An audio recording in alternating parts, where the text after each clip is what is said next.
Happy New Year to all. Same to We are expecting at least five more persons. So of course, we normally give 5 minutes, so we don't have to repeat ourselves. So we'll start promptly at 6:35. We'll give them another 3 minutes to get in, and then we'll start. I would have sent a welcome note. Can you make sure that you got a welcome note and that we're going to discuss the information attached in the welcome note tonight. Okay, so take the next 3 minutes just to look through it and document any of your questions. We're just going to give the rest of your classmates another 3 minutes to get in, okay? Okay, y'all out there? Y'all out there? Y'all allowed to speak back to Miss Bullet? All right. Okay, great. Thank you, Ashley. Yes, Okay, great. ma'am. All Okay. right, great. 5 minutes. All right.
Okay, guys, welcome back. I'm Miss Bullet. I was just giving everybody 5 minutes to get in. I know the traffic is bad out there. It's cold.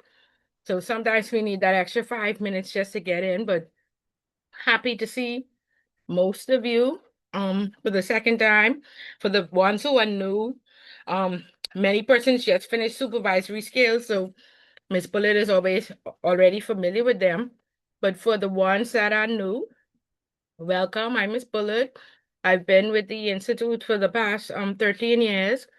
I teach customer service and marketing, supervisory skills, as well as all parts of the anti-money in it, money laundering and governance risk and compliance program. So been around there for a while.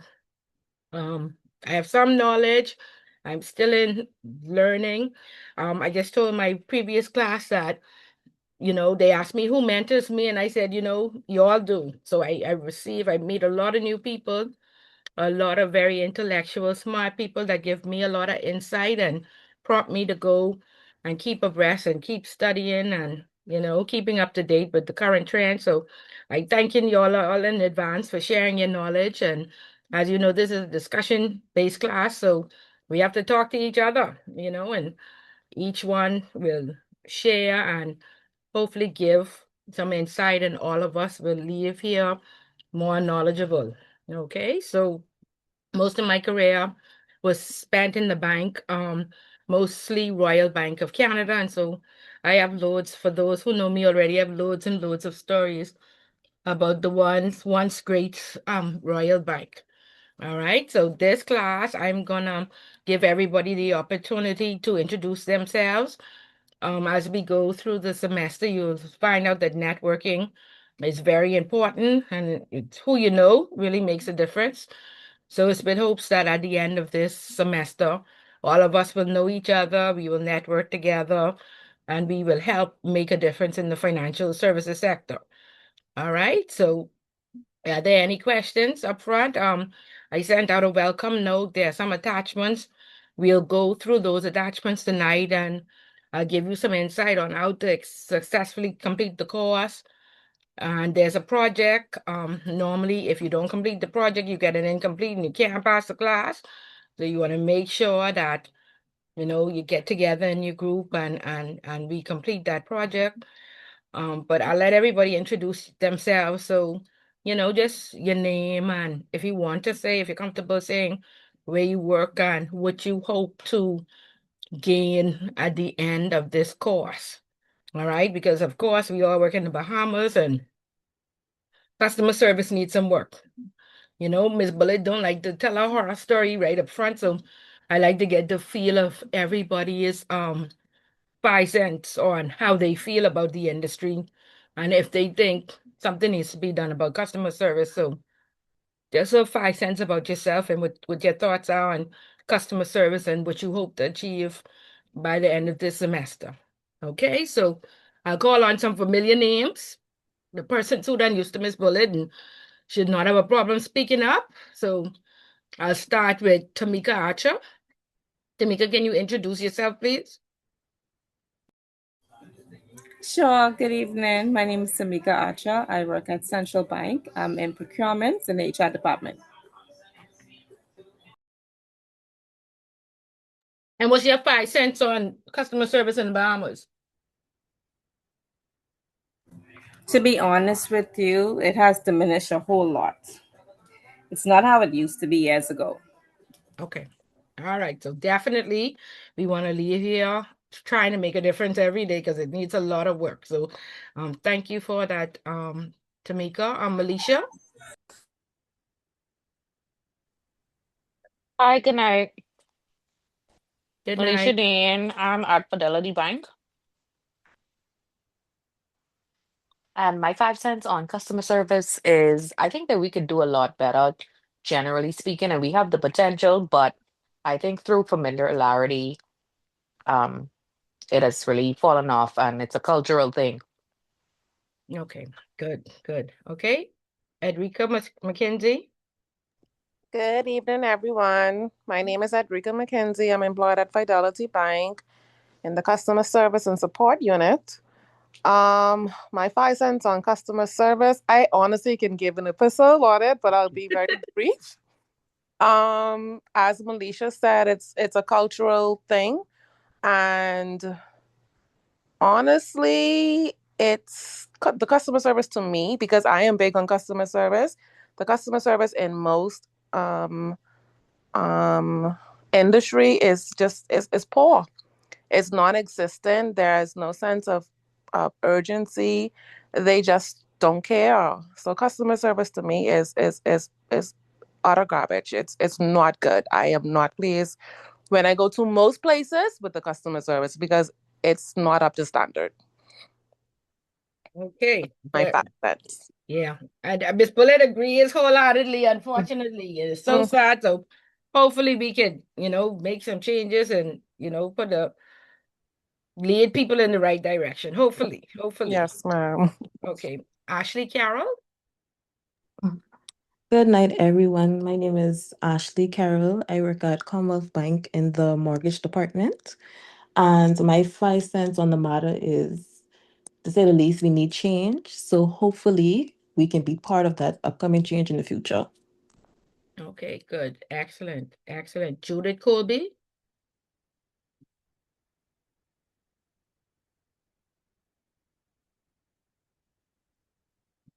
Good afternoon, Good Miss afternoon. Village and everyone. I am in a different field. I'm not in the financial sector. I am a presently pre-retired immigration officer, and I'm taking this course to be a part of the change that we see that is needed. And by participating, you'd at least gather some insight and tools that you can use, because a lot of time we respond and react when we are confronted with service. So we can be a catalyst of that change, and this is the beginning for me to officially be a part of some of that. And I'm hoping to take that away from this course.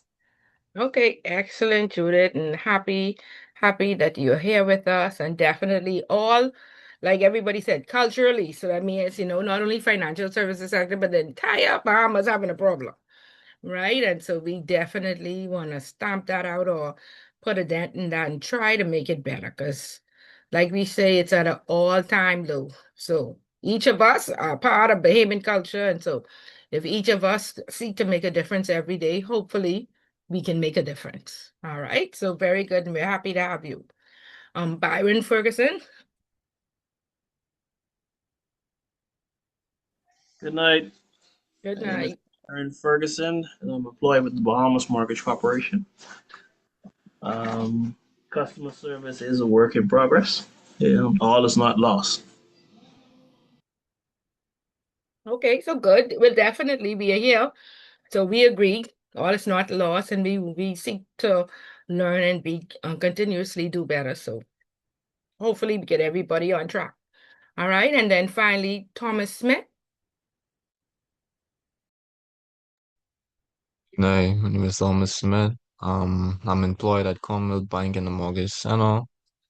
My comments regarding customer service, like Byron said, all is not lost, and I feel like a big part of the change would come if they make classes like this mandatory, whether it be internally or they send you out would outsource it to have someone come in and speak regarding it. I feel like change will happen quicker.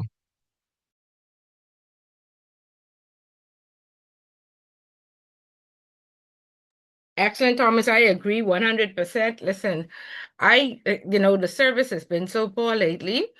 I ready to call it Ministry of Education, and put this from primary school, just like how we need like parenting and conflict resolution. We really, really need to look at the school's curriculum and update them.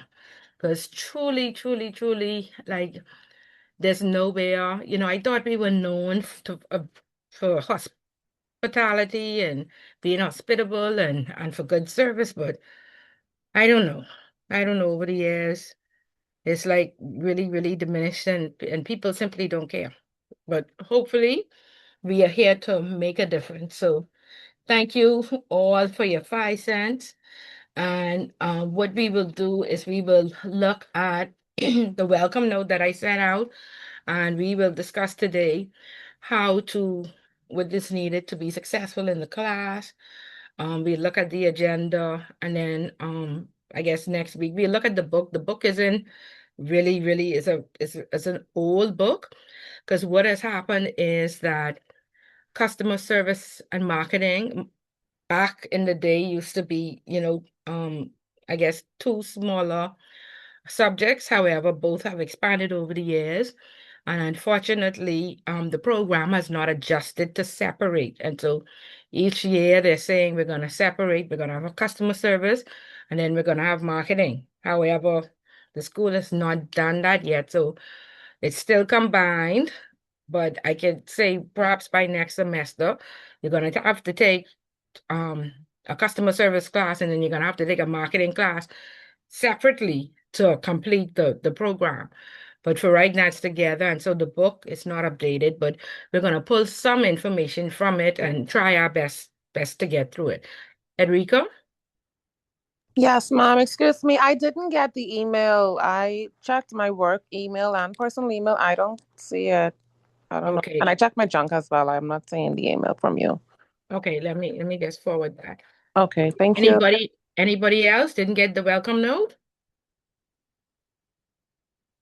Okay, give me 1 second.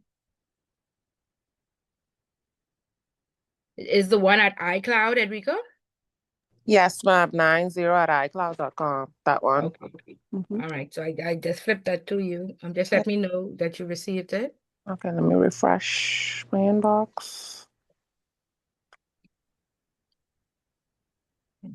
Yeah, well, the first and last names. I'll take the register, and then we will pull up the, let me see, snipping to take the register. Okay, just got it. Thank you so much. Okay, great. Take the register. 1 second.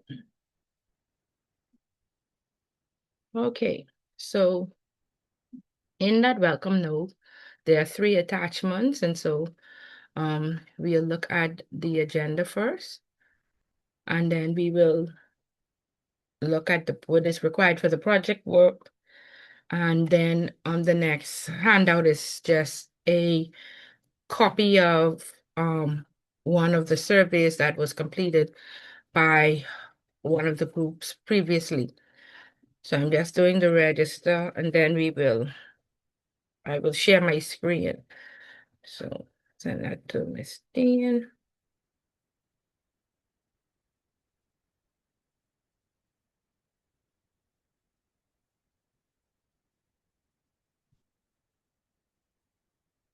Okay, so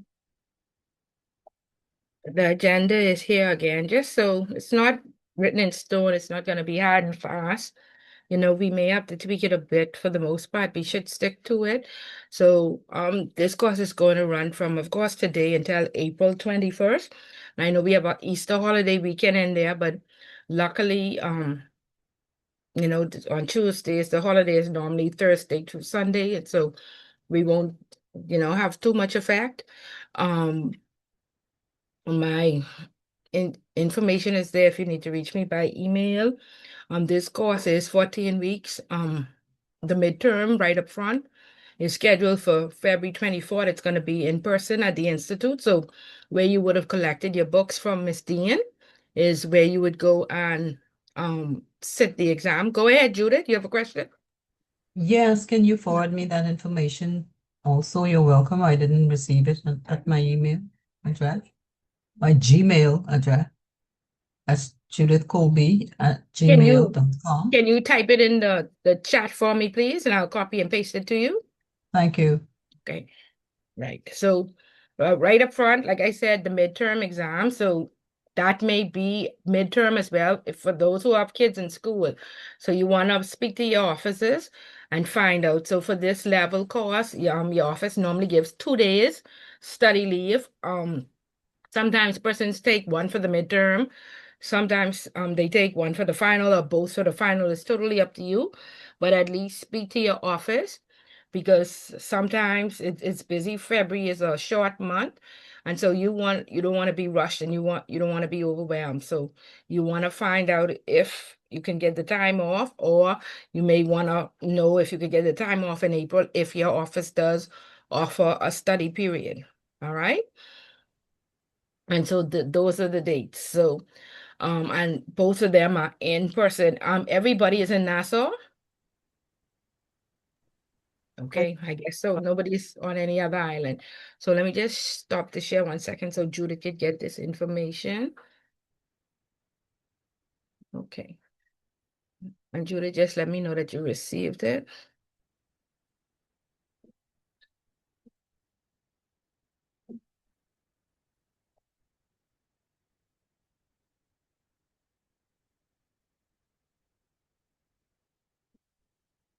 Okay.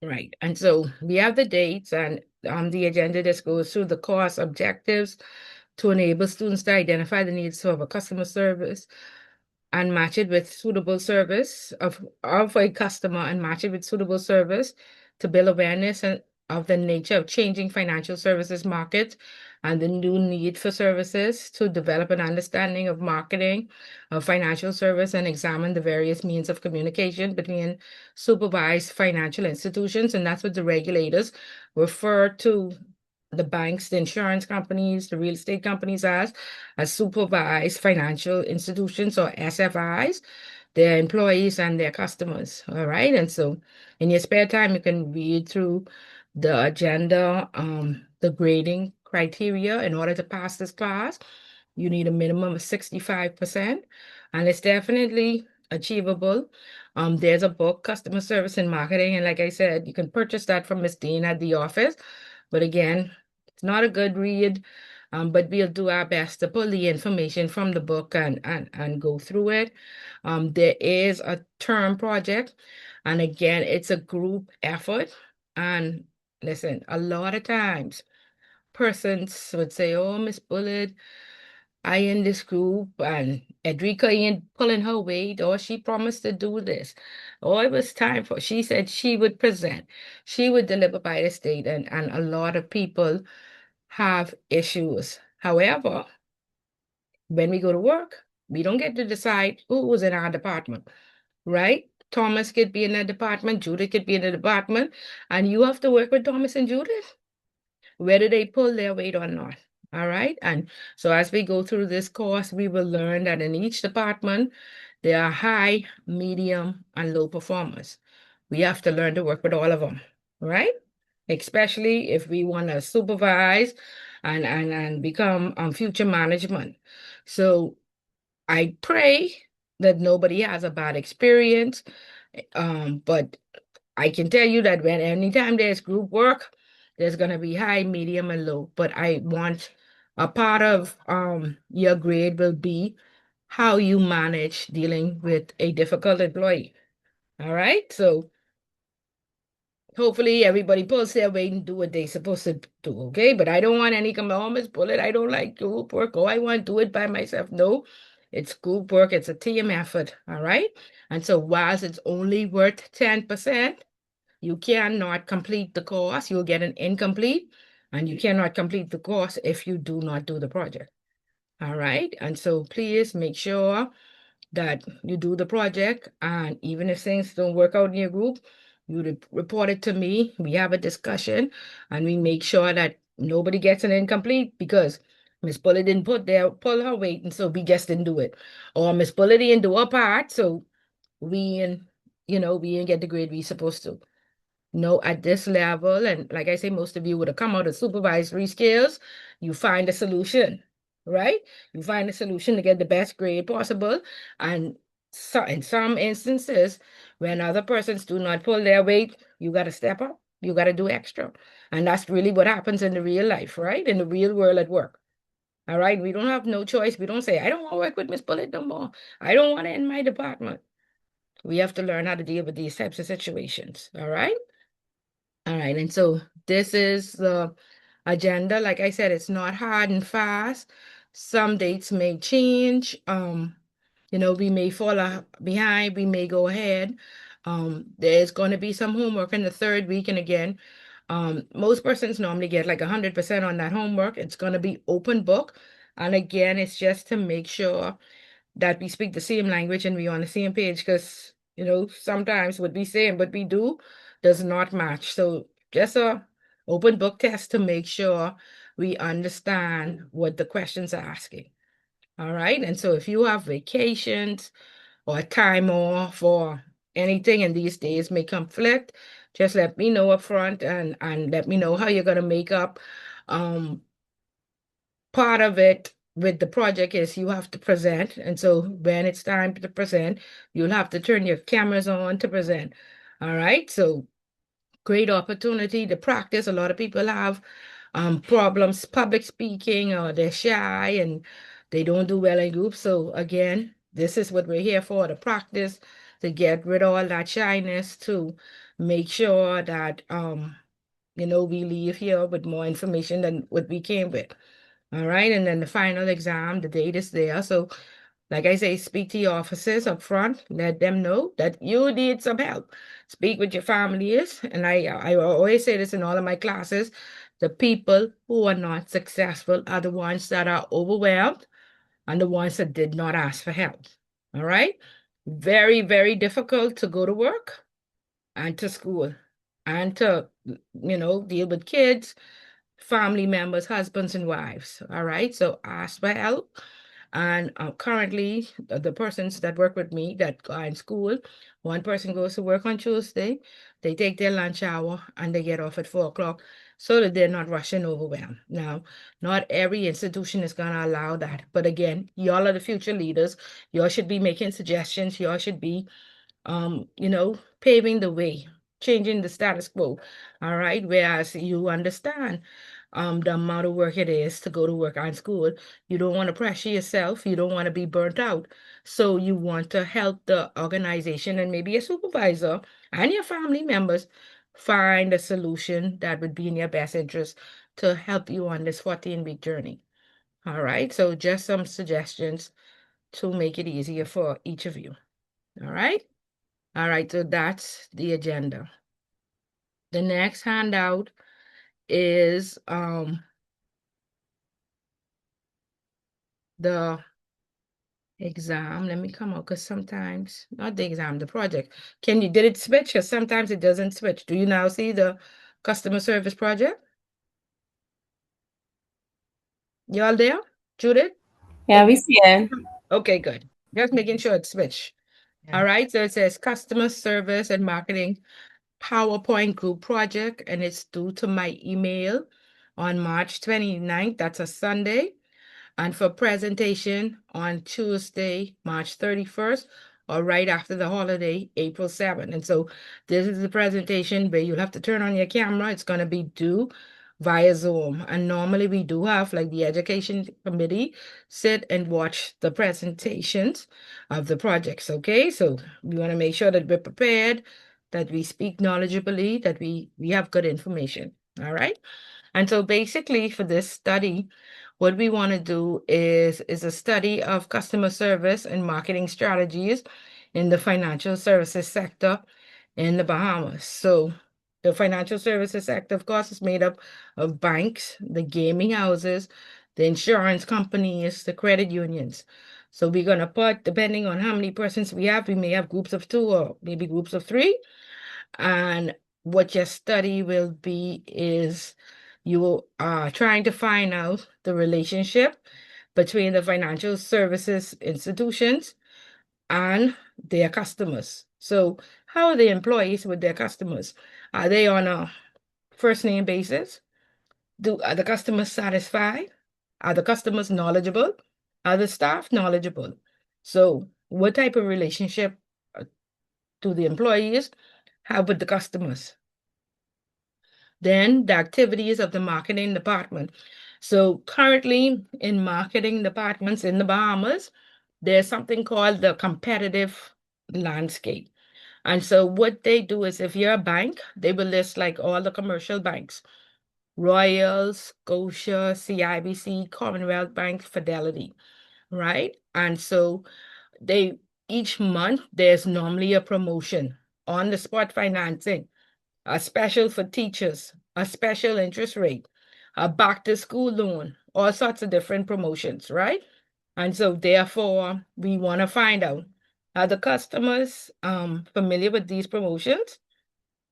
Are there any promotions? And if there are, like, how do we know? Do we walk into the bank and there's a big pamphlet? Do we see it on the news? Is it on social media? How is it advertised? All right. And then how are customers informed on the availability of services rendered by the of the financial institution? So quite often I walk into the bank, you stand on the line, half an hour, you wait to see the teller, and then I say, could you give me information? I see there's a promotion for teachers. And you know what they say? Oh, we don't know about it. You have to go over there and stand on the line for loans. Now it's like, Mom, I just stand on this line for half an hour. Now I must go stand on the loans line for another half an hour just to find out that this may not even be a promotion I could qualify for. So no, I don't want to do that. All right. So how are they informed about the availability? Where's this information stored? All right. And then the customer's view on service, products, promotions, and complaints within the financial services sector. All right. And so what you would do is create a survey and, of 10 to 15 questions and really find out how these customers feel. And so, of course, no, I don't expect you to go stand outside Island Luck and ask people to fill out surveys, but you have family members who may have an Island Luck account. If you do the banks, you have family members who have Scotia accounts or different insurances, right? So you can ask about 10 persons, your family members. I have this project to do. Could you take 5 minutes just to answer a question on gaming for me if you have an Island Luck account? So let me show you. I put a past group. They did the insurance companies. And so basically this the questions that came up with, they use some demographics first. How long have you been a customer of BAF Financial? Which of the following products do you have? How satisfied are you? And so basically you will create this survey and ask your friends or your family members, and this is how you would get the information based on how satisfied, how not satisfied, and if they would recommend the products and services that are offered at that financial institution. Okay, so is that clear? Is that Yes. clear? Yes, ma'am. Yeah, okay. And again, everything won't be clear up front, but if you have any questions along the way, you just let me know. And so the second part of it, and when we get to chapter 8, which we will cover in a few weeks, you will find out that there are 5 P's in marketing. There's a 5 P marketing mix. And so in trying to find out the place, the promotions, who the people are, the price, we encourage you to get 6 weeks of newspaper clippings or go on social media, because a lot of persons or institutions, I should say, no longer use the newspaper. Some do, some don't, right? So you want to use the newspaper or social media, or you want to listen to the promotions on the radio in the morning, and you want to try get some of these promotional clippings and describes the products and services along with the channels that are used to advertise. All right. And again, you can choose either banks, gaming, insurance, or credit unions. And I think we're going to go in with groups of 2. And your financial institution must be identified by February 10th. And so let's see when February 10th is. We have 3 weeks. So in 3 weeks, we must decide who we're going to be in a group in with, whether we're going to decide on the bank, the gaming house, the insurance company, or the credit union. And then after February 10th, the surveys must be emailed with the completed information. So you select your partner, you select your group, and then you create your survey. And with the completed information is to be sent to my email by Monday, February the 16th. All right, so you have this here in the welcome note, so you know exactly what is required of you. All right, are there any questions? And I put the sample, I attached a sample of the questions. And again, it's just a sample. You don't have to use the same questions. You can tweak it based on the information that you require. and send it out, like I said, to your family members or friends who you know and have an Island Luck or a Chances or what's the other name? Y'all know the number houses. Y'all know the banks. Y'all know the insurance companies. All right. Any questions? Y'all very quiet out there. Y'all listening to Miss Bullet? Yes, ma'am. Okay. Yes, All right. ma'am. Good. Good. All right. Great. All right. So that's attached in the note as well.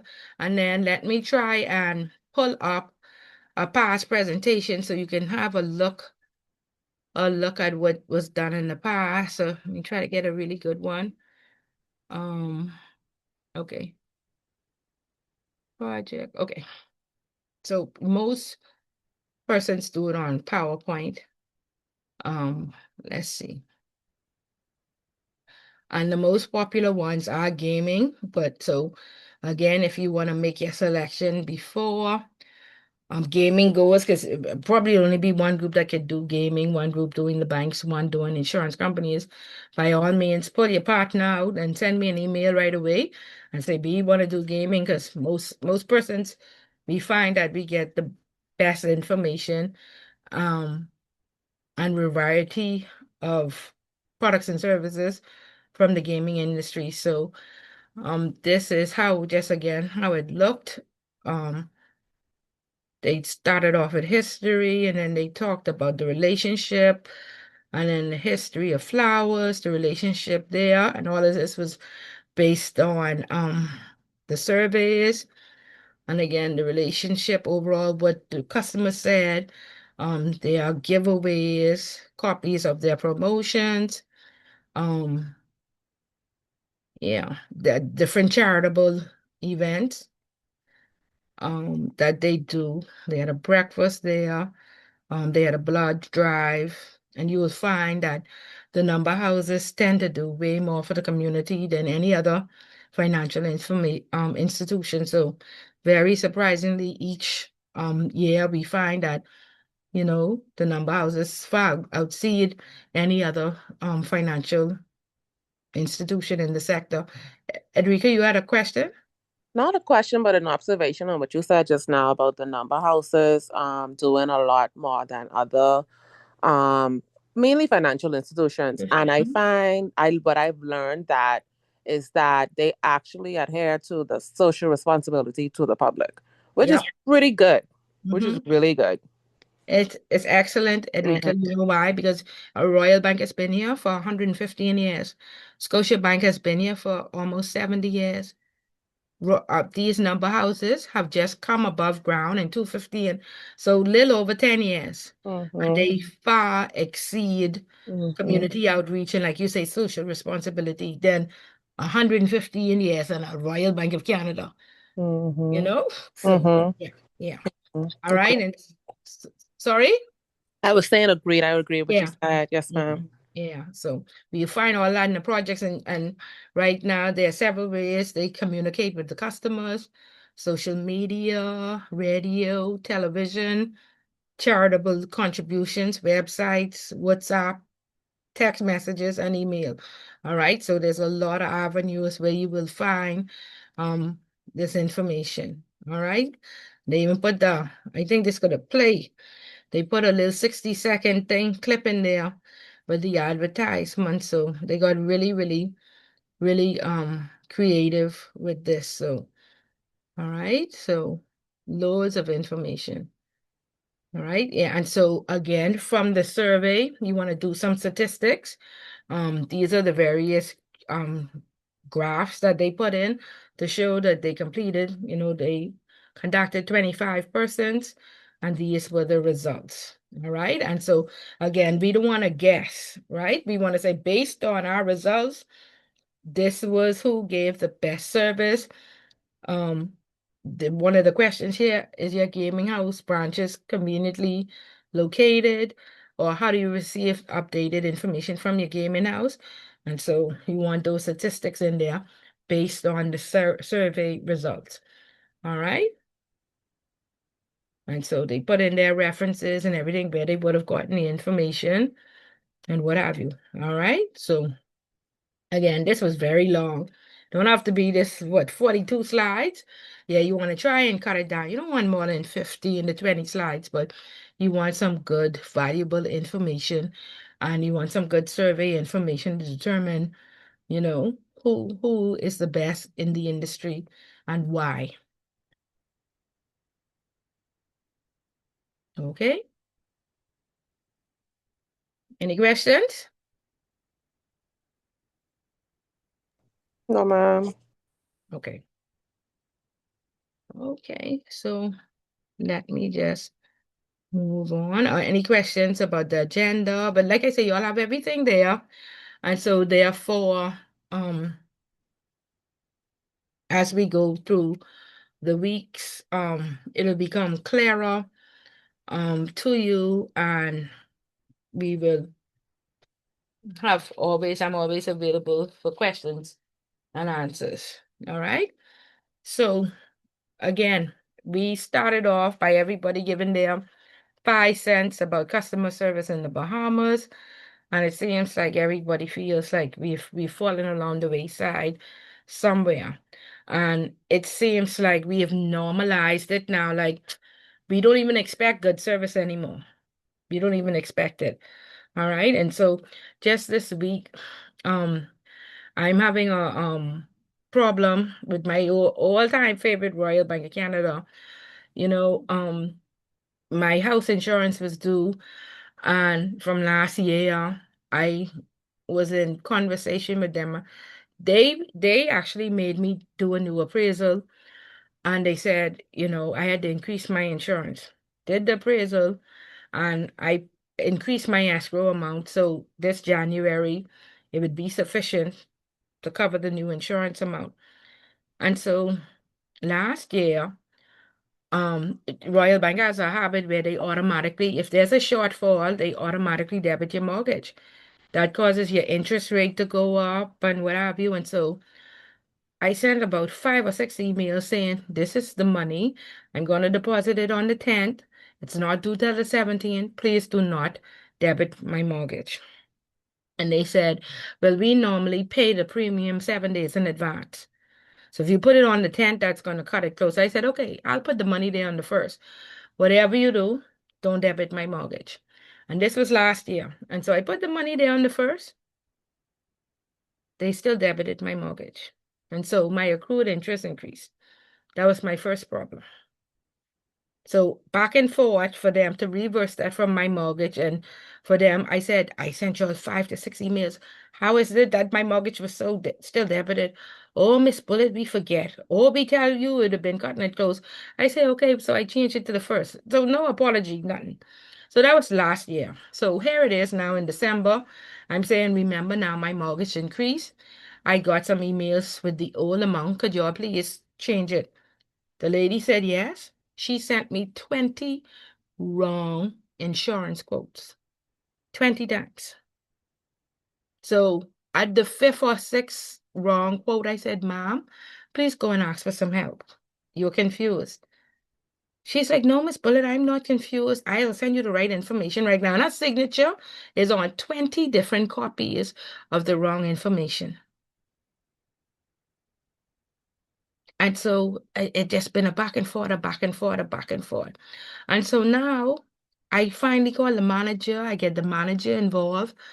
And she calls me on the phone and questions me on almost like, how dare I call the manager? I said, ma'am, you sent me the information, incorrect information 20 times. And she talking to me loud, not apologize. I said, I cannot have this conversation with you because your tone is not in order. Whether you was a person who made a mistake or not, you don't speak to me that way. And I ended the call. I said, Mom, I can't even speak to you because I don't know who you think you're talking to. But she made 20 mistakes, 20. And she called me with an attitude. All right. And so now I successfully tell them the service was atrocious. I'm closing that account. I want all my money and I'm going to get insurance somewhere else. And they say, oh, but you have to go in the bank. Like, not even Miss Bullet, be so sorry that you had such an awful experience twice. Now we are going to pay this, just transfer it for you. They say, no, I have to go into the bank. My officer don't work there no more. I could go there into any branch and just ask anybody to help me. So here it is. I gone in the bank on Monday. Ask anybody to help me. Luckily, it was a manager. And that manager now from Monday finally called me today and say they could transfer it on Friday. I say, why would it take a week to transfer money from Royal Bank to First Caribbean? Oh, Miss Bullet, I doing my best. And so, you know, if the manager have this attitude, what would the staff say? And then the manager of the insurance company said, oh, this a one-off situation. I say, it doesn't matter if it's one-off. At the fifth, at least at the second wrong set of information with somebody's signature on it, she should have gotten help. Somebody should have intervened. You could tell me that nobody knew this tragedy been going on from last year and nobody helped this girl and this girl didn't ask for help and she dared to call me with an attitude. And that's just the norm. Lord help Miss Colby if you go in a government institution. Miss Colby, I sorry, I tell the truth. I don't know if you could be offended. Because you gotta pay. You gotta pay for whatever you need, correct? Yes. Yes, you do. Culturally, yeah. Yeah. And if you don't pay, you ain't getting what you need done. If you don't pay, it's gonna be delayed. All right. And if you go to McDonald's or KFC, they name fast food. And if you dare say something wrong with your sandwich, you risk it being contaminated before they fix that. And again, it's accepted. Then we have places like Superwash that announce that you could press while you wait within 2 hours. And you dare go and ask those ladies, can I wait? They'll cuss you out. Alive and the bank too. The bank today, when I call the manager back, it says, please leave a message. We will call you back in 2 hours. Has anybody ever been called back? Miss Bullet, I call all of my clients back. I could confidently say that. I call people back. Yes, Put your ma'am. number, put your number in the chat, please. Put your number in the chat. I gotta check He's gonna attest to that. I call my clients back. I call them back. In 2 hours. Whether the answer is favorable or not, I call them back. Yes, ma'am. In 2 hours, like your email say I will call you back in 2 hours. Well, the email doesn't say that. If I speak with them over the phone, I let them know, give me 15 to 20 minutes, or if I don't get an answer within 15 to 20 minutes, I will call you back by end of day. And I call them back before I leave work, and I ensure that I will call back. And they be like, wow, you actually called back. I call back. Right, but does your, not email, your voicemail, does your voicemail say? No, my voicemail doesn't. No, doesn't have a But no. you realize some banks putting that on their voicemail and Alive have that on their voicemail and that never ever happens. They don't call you back. No Yeah, matter. and like Superwash, you all agree? You all go ask those ladies if you could have your thing pressed whilst you wait. Press whilst you wait. They'll cuss you out. Horrible. So what about this part of the regulators' agenda or their objectives are to protect the consumer? Right? And then we have this consumer protection. Let me see if I can pull this up.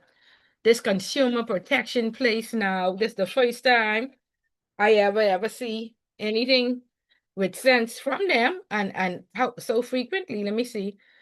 I think they have a Facebook page. Y'all see these ads now from the Bahamas. Let me see. The consumer protection place, they saying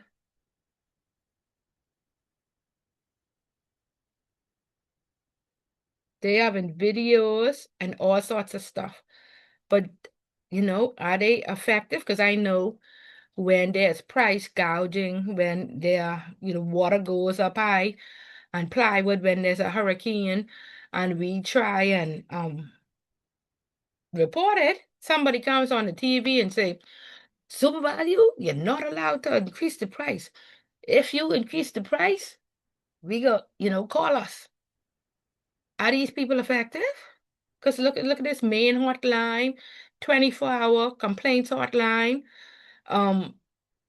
See a whole commercial about how to file a complaint. Let's do it together. Step 1, email us at complaints@bahamas.gov.pf or call 242-357-7898. Step Y'all filing a believe complaint that? is easy too. Y'all believe that, or this a gimmick? Do y'all believe this? Well, I've never tested it myself, but I did read an article last year in the papers, I think late last year, where they posted that they were able to retrieve like I think over 200 and something thousand dollars back in clients refunds or something of that sort. So I don't know, maybe it is working.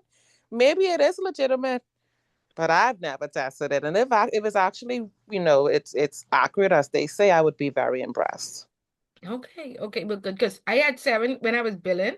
I had 7 contractors, and the last one stole all my stuff. So Wow. I had to sleep in the police station for the police just to lock him up. I had to Mhm. sleep in the police station and take the police to his house. Wow. Find out all of my stuff along with other people's stuff that was stolen that they had never checked for, because I slept to the police station and I said I am not leaving because I don't want to, vigilante justice this myself. Y'all please come. Y'all please come with Miss Bullet because I need my stuff back. Wow. Because that day, excuse me, my contractor, I work all the way out Life for Keep. He called me, wanted a drawdown for $20,000. I had to come to the bank downtown, sign all the papers for the drawdown. He said, please pay the inspector an extra $200 to come so I could get this $20,000 for Friday. Did all of that, got the inspection. The cupboards had to be up, the windows had to be in, the doors had to be up. And so on my lunch hour, me and the inspector went there. The inspector did the inspection, sent all the stuff to the bank. And do you know when I reached home from work at 5:30, I had no windows. There was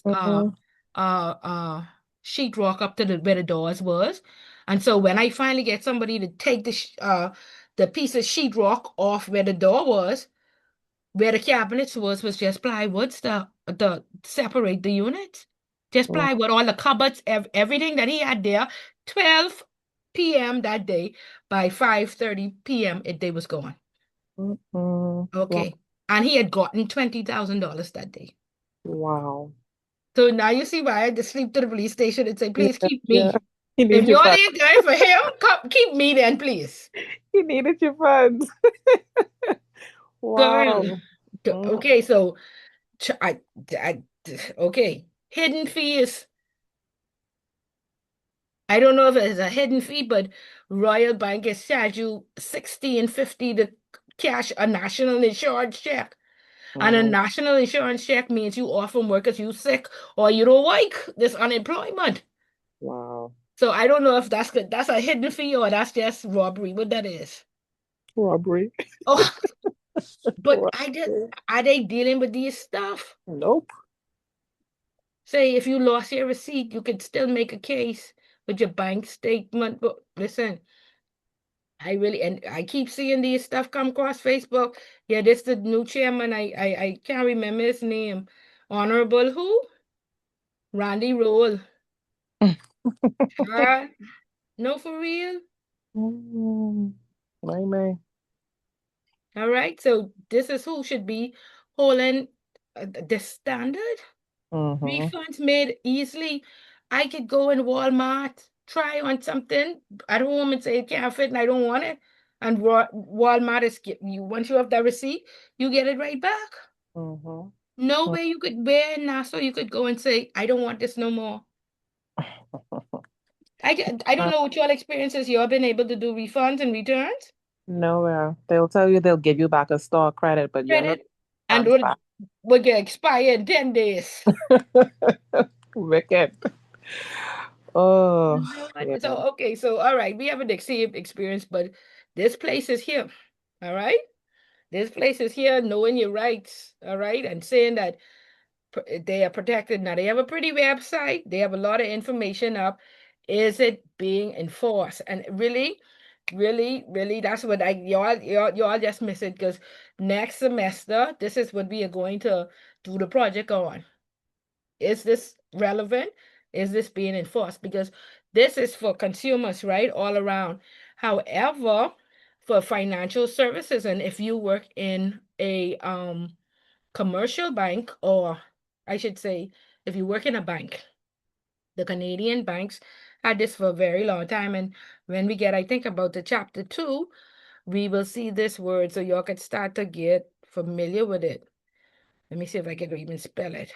Okay, ombudsman. All right, so I worked at Royal Bank for many, many years, and they always had an ombudsman. And so the ombudsman is supposed to be the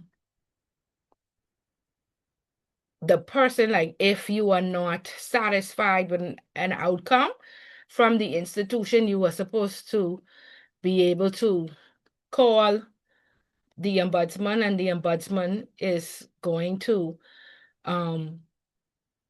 what should I say, create a fair outcome. And so a whole act was enacted.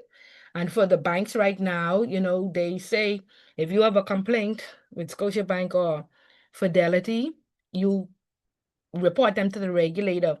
However, now they have established a complete office of the ombudsman at the central bank, and it's for handling complaints, making sure that people are satisfied with the outcome. Because my personal experience, and then I have two stories where the ombudsman got involved. And so I think, who is it? See, there was a lot of information. Or that means COB has their own ombudsman as well. Um, Again, they helping with consumer. See, the central bank governor says it will recommend reforming the Payment System Act to aid development of the so-called basic bank account, designed to boost financial services access for many Bahamians.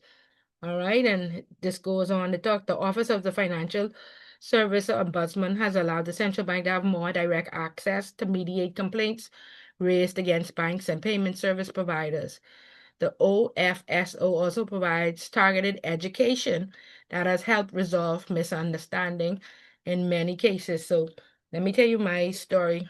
Worked at Royal Bank, and I had to be at least 6 or 7 years in, and I used to pay almost $200 a month for health insurance, life insurance, what have you. And so I was on my second child, going to the doctor for my visits, and my doctor, over the whole 9 months, just saw me. I paid the 20%. However, just before I was about to have my baby, my doctor processed my claim, and I was told that I had no coverage. And so here it is now. I'd worked at Royal Bank for 7 years, and for 7 years, $200 a month came out of my salary. And so I went into the head office and I said, I'm about to deliver and I have no coverage. And so they was like, oh my God, we're sorry, blah, blah, blah. We will fix it so that they could cover you. It must have been an oversight. So something happened, and for 7 years, I had no coverage. I'd never been sick. I'd never made a claim, what have you. And so needed now to go $58,000 to go have my baby at Doctor's Hospital and Royal Bank and insurance. I think Royal Bank had to pay Doctor's Hospital for me to have my baby. And so I basically said, well, hey, for 7 years, $200 a month came out of my salary. I'd like my money back, because had I passed away, my family would have come here and been told that there was no coverage. And only me want to know, me or my husband would have been fighting you to the death to say, we, she paid this money and she had no coverage. And so they was like, oh, Miss Bullet, just let that go. Nothing we could do. We don't have those records anymore. And I was like, I must let $200 times 12 times 7 go like this the Royal Bank of Canada. I you know, poor individual in this society, just trying to make it. So so I was like, no, this almost 60 and $70,000. Like, I can't just let it go. And so there's like, oh yeah, Miss Bullet, it'll be hard for us to pick up those records and do this and that and the next thing. So I said, well, I gotta help you all then because I can need my money back. And so they're like, oh, we're gonna pay for you to have your baby and blah, it's gonna be expensive. And I said, no, I could bring you out every pay slip for 7 years. And they was like, okay, do that. So I ran home into my files and I bought them every pay slip for 7 years so they could see that it came out of my salary every month. And then it was like, oh, okay, we have to compare it to our records. We have to go down to the storage. And I was like, let me know when to come go down to the storage with y'all and help y'all look. And so she turned it around, turned it around. Oh, Miss Bullet, I don't have time. And this turned a year. I did not, my baby was 1 year old. They still didn't resolve it or whatever. And I'd always heard about the ombudsman in Canada. And I picked up the phone one day to my desk and I said, Dan, I explained to them what happened. And within 1 week, all my money was back on my account. I got flowers and I got a letter of an apology saying that they are sorry. All right, so that was my personal experience calling the internal ombudsman to Royal Bank. Now the Canadian banks have it, Scotia and CIBC. I'm not certain if Fidelity has it. All right, but with the ombudsman that had just been established, and we look at the law that they put in place. And luckily this came out right in time because what happened, this was a situation with Scotiabank and Hurricane Dorian. What happened was that during Hurricane Dorian, that year, that January, Scotiabank had sent a letter out to the clients in Abaco saying that if you have a multifamily unit, we will not cover your insurance. You must go pay it yourself. So they sent that in January of 2009 through the mail. And if anybody know how the government mail is work, does it work? I see we still have a post office, but has anybody received mail? People still is get mail. Tamika, people still is get mail. You're there, you're Yeah, very quiet. people still scam mail. Yeah, Okay. still get Because mail. even at my workplace, they Institutions receive mostly. mails. Oh, okay. All right. Well, anyway, they sent this mail to people at General Delivery in Abaco. And nobody received it. It was 64%. And so imagine your house insurance being automatically paid every year. And then 1 year, Scotiabank decides not to pay it. And so this affected 64% because within that same year, they made that decision and nobody knew. Dorian came and blew their houses to the ground. And so 64% found that they still had a mortgage, no insurance, and no house, right? And so Scotiabank dared to tell these people, your payments now falling behind, you'll have to make payments and this and that the next day. And it's like, y'all didn't pay our insurance. Our house was blew to the ground. We have nowhere to live, and you want a payment? And so they got together and they tried to, collectively hire lawyers to fight Scotiabank. But of course, that was expensive because they had just lost everything.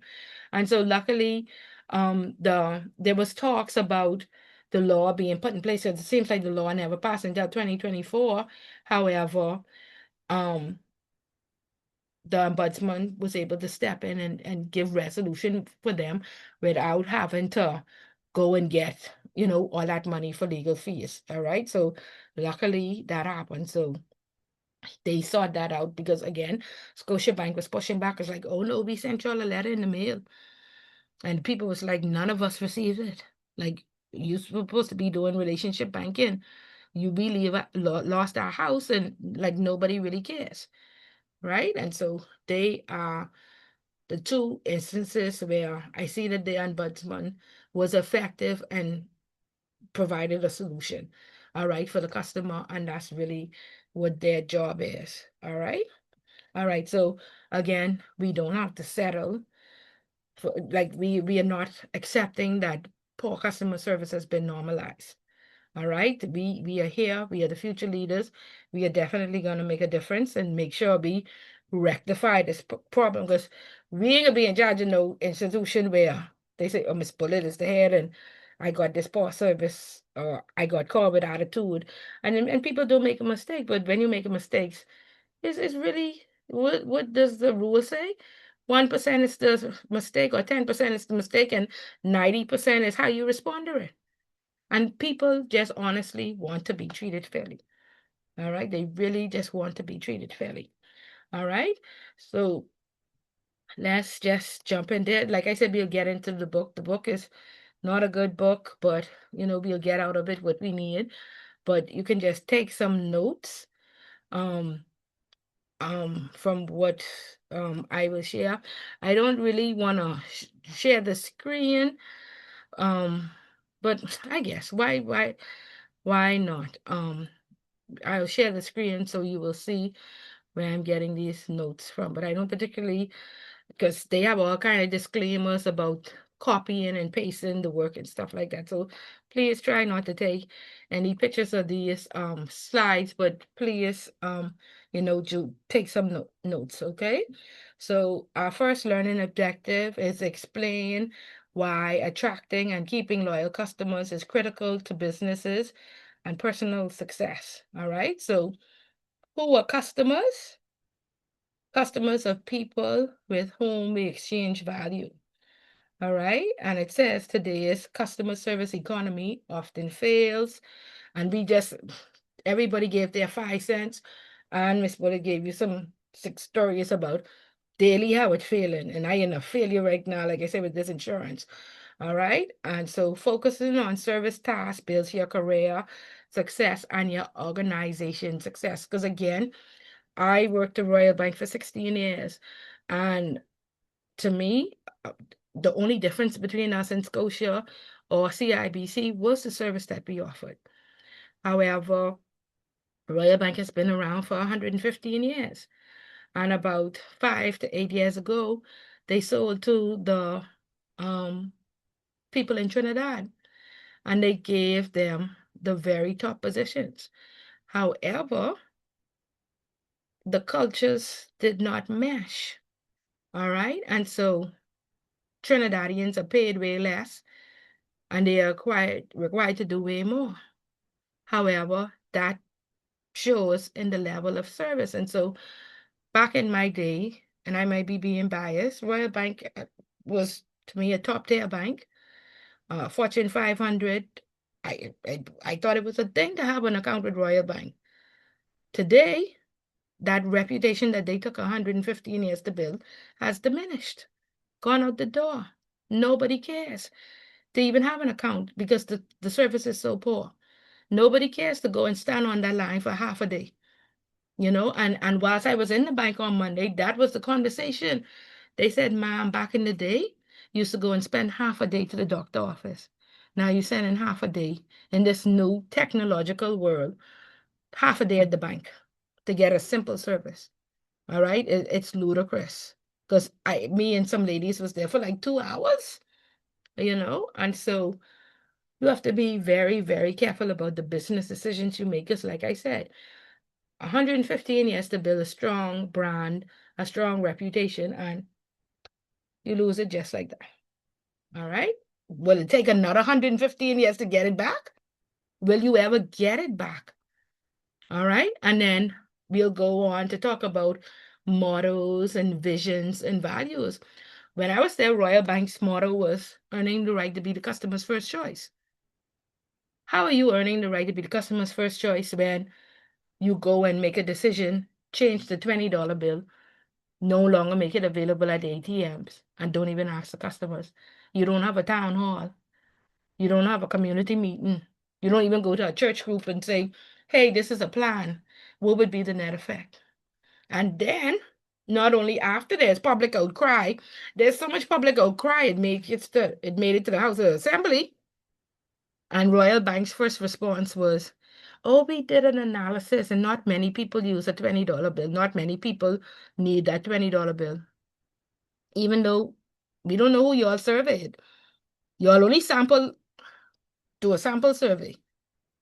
And you all now assume that from that sample that would benefit what you did, that affects the whole public, and you're not listening to the public cries. But you're earning the right to be the public's first choice. Just words, no meaning, right?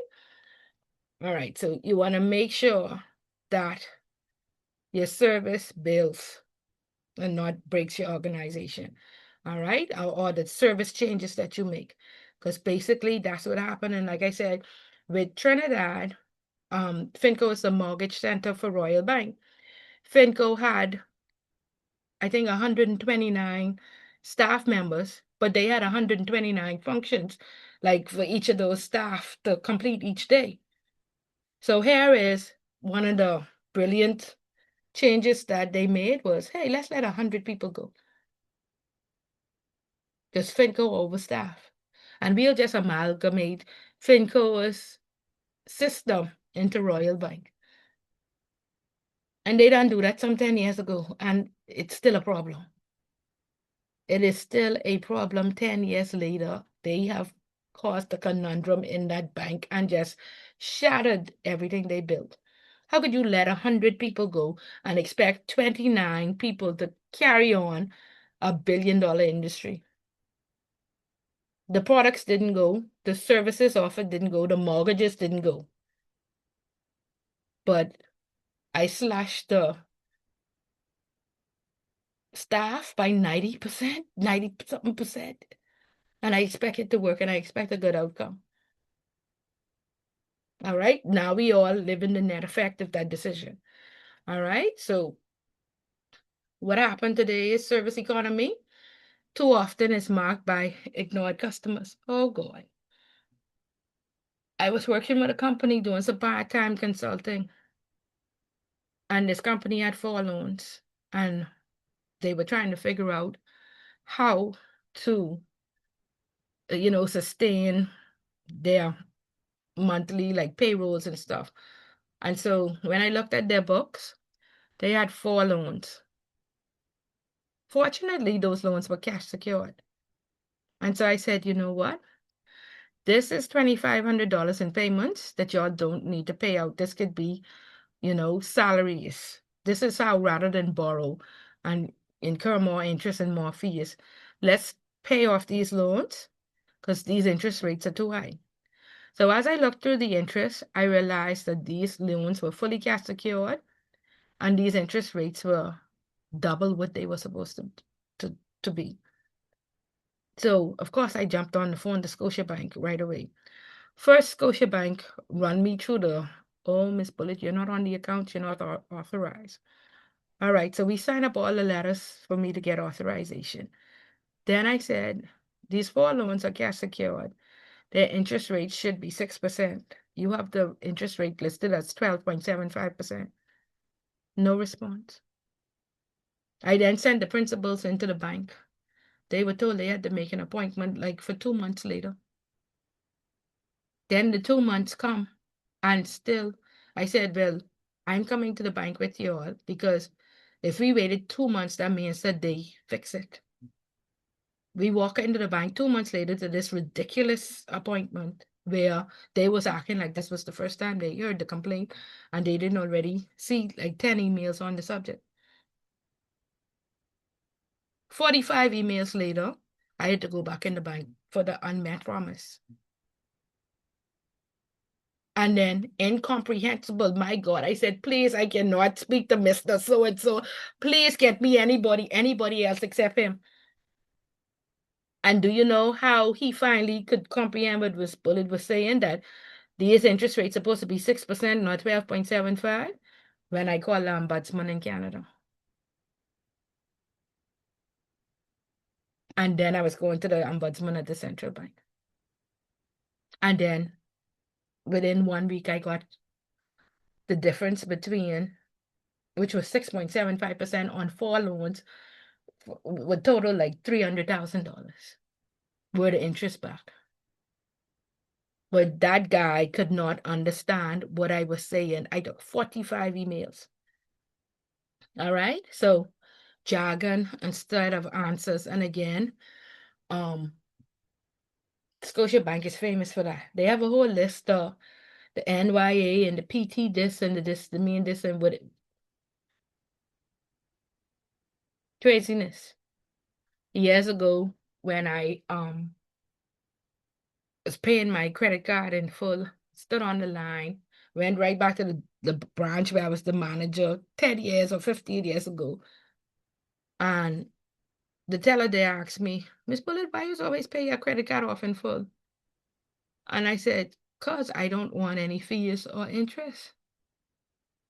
And this was like 10 years ago. So she was like, LOL. And Miss Bullet little older, right? And social media and all these acronyms that just started to come out. And I was like, LOL, what that mean? Okay, but that's what we do. Right? So that's from my experience. I don't know if you all have these horror stories like Miss Bullet. All right, but don't ignore your customers. Don't promise you call him back in 2 hours. And wear your number in the chat, Enrico, so I can call to make sure I get a call back. Sure thing. Let me put it right Unmet now. promises. Unmet promises. Let me put it right now. Hold on. I just joking. So incomprehensible, like I say, I was like, sir, please, Mr. So-and-so, please come to my class. Please come to my class, sir. Please. Because what you are saying makes no sense. And they go, I mean, he sent me pages and pages, like a 3-page email. Who's do that? So all I want is the people money back. All right. So gain of focus on service is important. Every company touts its great service, but many fail to deliver that. Merely satisfactory customer service is not a differentiator. It's an expectation. So again, Scotia, Royal, CIBC, they offer the same thing. Why? What could make me come to you? Why will I choose you over there? What's the difference? Customer service. Mm-hmm. There you go. Mm-hmm. There you go. All right. So if your service about as Royal Lord, exit, I'm ready to say all the Canadian banks, you're all threatening us to exit. Please go. Please go. That's where I at, you know? And it says ultimately only 2 things can provide unique long-term sustainable competitive advantage: a company's culture and it's the relationship it fosters with its customers. All right. So years ago, Royal Bank came and said, put on your name tags. We want to do relationship banking. And so we want you to call these people by their names. And now I think they have the structure in place where everybody has a certain set of customers and you develop relationships with them. And so they can be, they can trust you with their personal information because, again, because of anti-money laundering laws, we are required to know our customers and know our customers' customers, right? All right. So this talks about Occam's razor and back views of these philosophers and stuff like that. And it says when trying to understand a situation, the simplest explanation is usually the best. All right. Example, more customers shop where they enjoy shopping, where they have better service. All right. And they use an example of Kmart versus Walmart. They sell the same stuff for about the same prices in the same type of store in the same locations. And they are same, but the perception of service by many people. All right. To me, Kmart never have nothing, so it's just a waste of time even going in there. So I go into Walmart first. Again, that's what my mind say. And so how you perceive something is really what you would tell other people. So if anybody asks me, go Kmart or Walmart, I can say Walmart, of course. And then it shows Kmart sales are 50 billion a year, and they struggling. Walmart sales are 400, and they growing. All right. And again, the difference is service. And how you always know a store about to close down or ain't gonna make it? Oh, we don't have this, we don't have that. I went to a restaurant the other day. They didn't have simple stuff. And I say, boy, yeah, this is starting to become scary. All right. So the second objective is to explain customers are called different things. So customer is someone with whom we exchange value. External customers exchange money for products or services. Internal customers exchange work for wages. These are the employees, or for gratification, and they volunteer. All right. And so again, I normally work in offshore, and we are always taught to exceed, and the customer is always right. The customer is king, and we offer a white glove service to our external customers. However, to the person sitting next to us, we don't even give the time of day.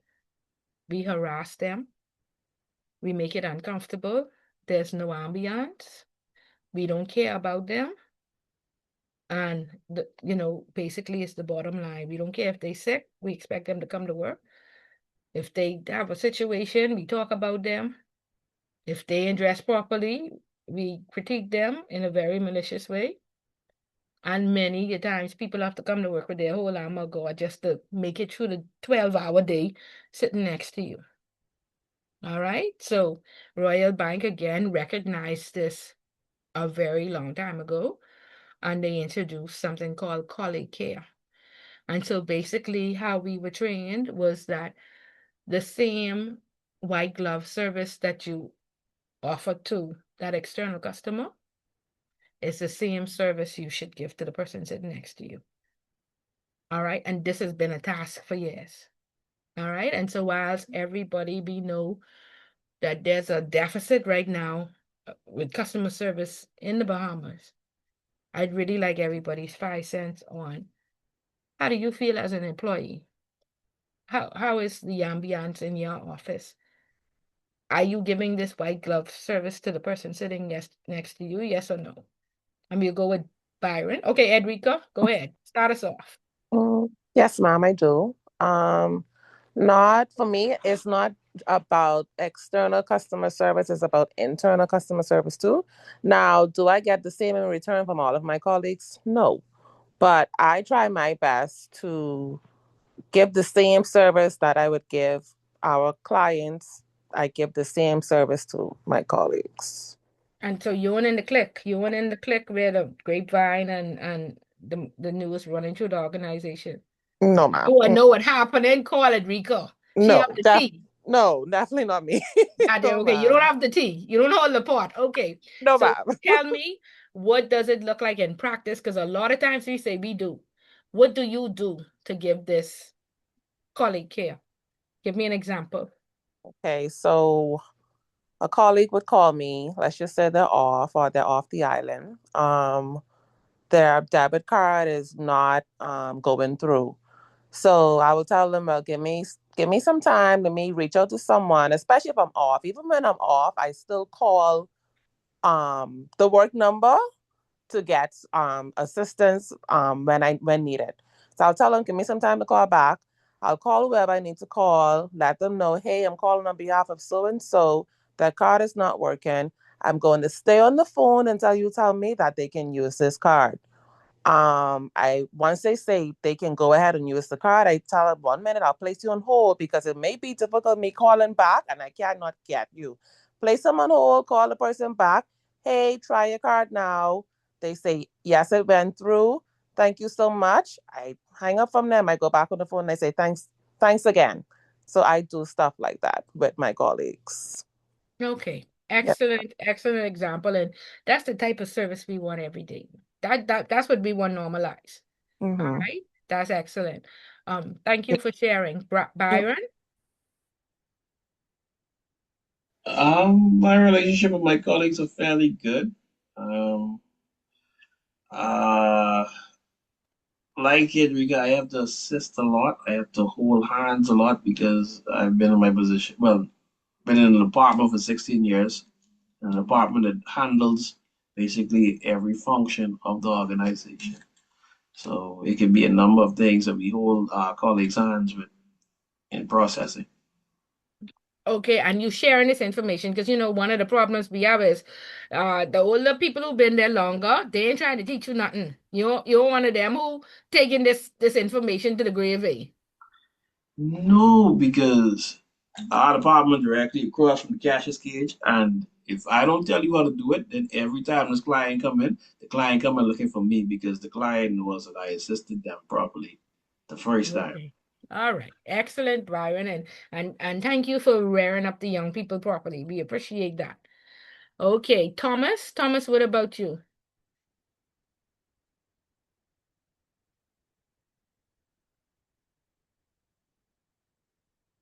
Is Thomas Smith there? I'm here. Just having a little Wi-Fi problem. I'm here. Okay. You good at me? Yes, I can. Okay. Um, sorry, what's the question again? Colleague Like I said, I care. was in and out. Pardon Yes, me? we're talking about colleague care. Remember, we offer that white glove service to the external customers, and then we That's don't fine. treat the people sitting next to us properly. And so I want you to talk about the ambience in your office and tell me what you do Well, for colleague yes, care. Tell me what it looks like in practice. What have you done for the person sitting next to you? well, we're very close-knit family there at CB inside the mortgage department. Okay. Um, I really, for someone who's been there 2 years, I could say I saw us get way more closer when you relax and take things out of office sometimes, just spend a little time with someone, have a conversation. So we may have like a Christmas dinner or something like that, to where you could just sit down and not have to worry about work and just Okay. have that conversation and companionship. And then that's where just open doors to when the more personal things happen to you, you comfortable sharing it with the team because we build like a family relationship. So that was the biggest thing regarding that. And Okay. then ad work, well, like I said, you already have that out of work relationship. Ad work is really, you don't really think it hard to do things for one another. Okay, so excellent. So you're one of them people where Miss Bullet been it's a y'all is tear me down from 9 to 5. I definitely ain't spending my personal time with y'all. You showing up, Thomas. No Yeah, man, you showing definitely up. not. Because it's Yeah. supposed to be 8 hours for sleep, 8 hours for rest, and 8 hours for play. But we end up our play and our rest time, we end up devoting to work and we spending 12 to 15 hours at work. So you can't be sitting on pins and needles for 12 to 15 hours. That could make you crazy. So very good that even after you get off, you still can enjoy their company. So very good. Very good. Ashley Carroll. I feel as though at work it is very family orientated. We could lean on each other for assistance. It's all about asking, really. If you need assistance somewhere, all about, asking for help.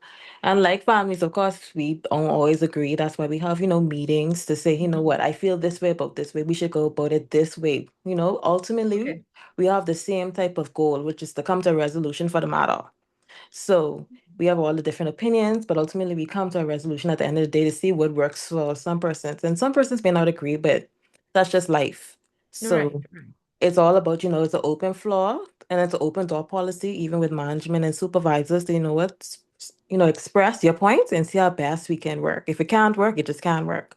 But if it can, let's try push for it to see what we can do. So it's a really good environment. Okay, this is excellent, excellent, Ashley, to hear and what that something actually is working, because like I tell you, for years, Miss Bullet sit in some war zones.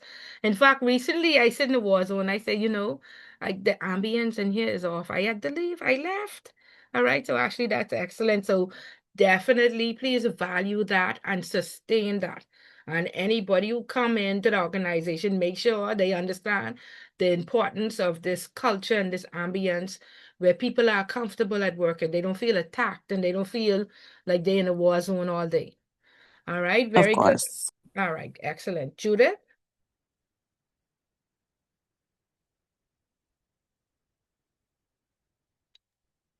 Thank you. For the past, I'd say 10 to 15 years, my position was more supervisory. And so you had to make decisions and stuff like that that impacted line staff. And most of the time, I try to create an environment whereby they can express themselves. And I focus mainly on the training Okay. in my area, particularly where I was that I was in charge of. And so I had an opportunity to create an environment that was very conducive to growth, productivity, and the outcome was noticeable. Okay. Whenever they moved on to another area, they always came back and said that they were able to carry that information on wherever they went next. Okay. That's excellent. That's excellent. Because, like I said, we don't see the value. We don't see the value of making sure that the ambience is correct. Like you said, it's an environment where people can learn, where it's not that we have to agree, but they can speak freely without being victimized, because we have all these suggestion boxes around. And the minute Miss Bullet open her mouth, Miss Bullet is have too much to say. So Judith, it's good that you tried, and I know it's difficult, because you're dealing with different personalities and you have to raise above the personalities. But again, you are supervising, and I always say, listen, you in charge. So whatever happens in this department, you are responsible. So definitely very good that you recognize the importance of a good culture and good ambience. So excellent. All right, Malisha. Good night again. Um, my work culture, work is work for me. I don't consider it being a family base. Anybody that I work along with, for the most part, we get along very well, and I try to pass on as much knowledge and information that I have acquired on the workforce. And yeah, Okay, so could it be better? Do you see some it opportunities? absolutely could be better. Um, but I think that s- um, when you say you could take the mountain well, but you can't make it drink. Okay. So not I, everybody is receptive, no matter how positive you try to be. Um, but I have an aura where I go into work, and although it's not a family base, I still have a professional persona, and I'm friendly with the persons that want to be friendly. okay. So what if Miss Bullet said be the change you want to see? Yeah, I try to be that, but Hmm. some I can't really describe it without going into Yeah, going yeah, into don't go into detail. no details, but Right, you see right. the But opportunities, and you one day you will be the CEO. So I want you to practice now to despite the persons who don't get along or who create the chaos in the atmosphere. I want you to start to practice the solutions and how do I maintain the ambience so that nobody's on pins and needles, the unfairness decreases, it does not grow. So I want you to control that environment. Start practice it now. You think okay, you do that? yes. Yeah, okay, great. Great. And I mean, like I say, no stress about it, but when you do see the things that are out of order, start to write them down and start to think about solutions because you're on your way up. And so now when you are controlled, you have that full control and Miss Bullet coming to check if how many shares treat you. Does she have an open door policy? You feel comfortable in here? The air condition, right? You nothing that give you carpal tunnel or all of that. That could be on you, right? Yeah, Start to practice now. I literally have a notebook that I write if I see something out of place, or even it doesn't have to be out of place, but if I see something that transpired within the work environment, then I make notations because I am sort of like a chronic journaler. So Okay. All I right. do make That's notations good. like that, but That's good. some things are Yeah. So you want to make sure proper ergonomics, and that's meaning like the people chairs are comfortable, nobody could get carpal tunnel, all these different things. And then the national insurance requires every organization that has more than 6 employees, you must have a health and safety committee. So I don't know if you would be interested in that health and safety committee, or if you all have one, or it's required by law, even if you all don't have one. So, look to that way, and sending them information to say, so they could start to fix things that may be out of order, and what have you, that Right. cause. Yeah. Like one of the things I had to send to the health and safety committee was the air condition was so cold, started to generate mold. People were getting sick. Then the organization was like turning a blind eye, like they'd see how many people calling in with the same issue, So, use those forums to, join forces with, so it'll help you maintain the ambient. Yeah, that's great. All right, excellent, excellent. Tamiko?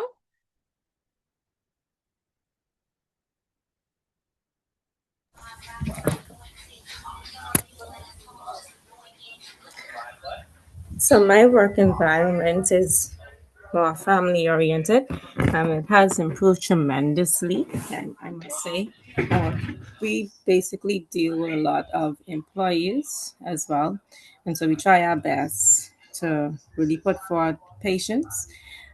I also see that even when one person may fall in a certain area, they don't point that out. They would actually try to pick up the slack and do the best they could in correcting any situation. And so they strive on realizing that it starts from the top, because we are the very first ones that the staff comes to. And so if they see in our area there's a fall, then what does that speaks about the rest of them? And so we try our best to have as much training as possible when it comes to customer service, and giving the best that we could to those ones. Okay, excellent. And it's good for the awareness. I'm very happy to hear these reports, that the organization is at least aware, and know the importance of, like I say, people not sitting on pins and needles for 12 hours a day, or feeling intimidated, or feeling like, oh my God, this war zone, So very good of the awareness. All right. Thank you, Tamika. Karan Clark, I don't know if you had the opportunity to introduce yourself. Would you like to take the opportunity to introduce yourself, say where you work? First, we gave 5 cents on our view on customer service in the Bahamas. Is it good? Is it bad? And now we're talking about the internal customer, the person sitting next to you, and what do you do to make sure that you give good quality care at work? Hi, good night. So my name is Kieran Clark. I work at Atlantis Paradise Island. I work in the finance department, specifically in food and beverage audit. Um, so audit, I don't know if you guys know what audit entails, but specifically food and beverage audit would entail us keeping track of the profit and the of us keeping track of the profits and losses of a restaurant, us keeping track of their credit card disputes, room charge disputes, um, hotel comps, and a list of other things for the restaurant, discounts as well. Um, for customer service in the Bahamas, I believe that it has its days when it can be good and bad. Honestly, it has been on the decline as of recent, but I do think that it can get better. For my department, we are a very close-knit group, because we all basically have to deal with each other at some point in time. And also for our customer service externally, I feel like we're very good on that because we deal with a lot of credit card disputes, room charge disputes, and things of that nature. So we have to be very timely and very friendly with the guests who would dispute these charges. So yeah. Okay. All right. Very good. Very good. All right. So good. I'm happy that, like I say, there's ambiance. Nobody's sitting on pins and needles. Nobody feels intimidated. All right. So that means we are concerned about the internal customer as much as we are concerned about the external customer. So that's a positive. That's a good thing. All right, so now let's go back to the slides. Let's see what else it's saying. And again, most of these questions you will get a homework on, I think in week 3. And so once, you do good on the homework, then you won't get these on the midterm. Only the ones that are most answered incorrectly, it'll probably show up on the midterm. But like I said, persons normally do very good on the 3-week homework. All right, so explain how customers can become partners.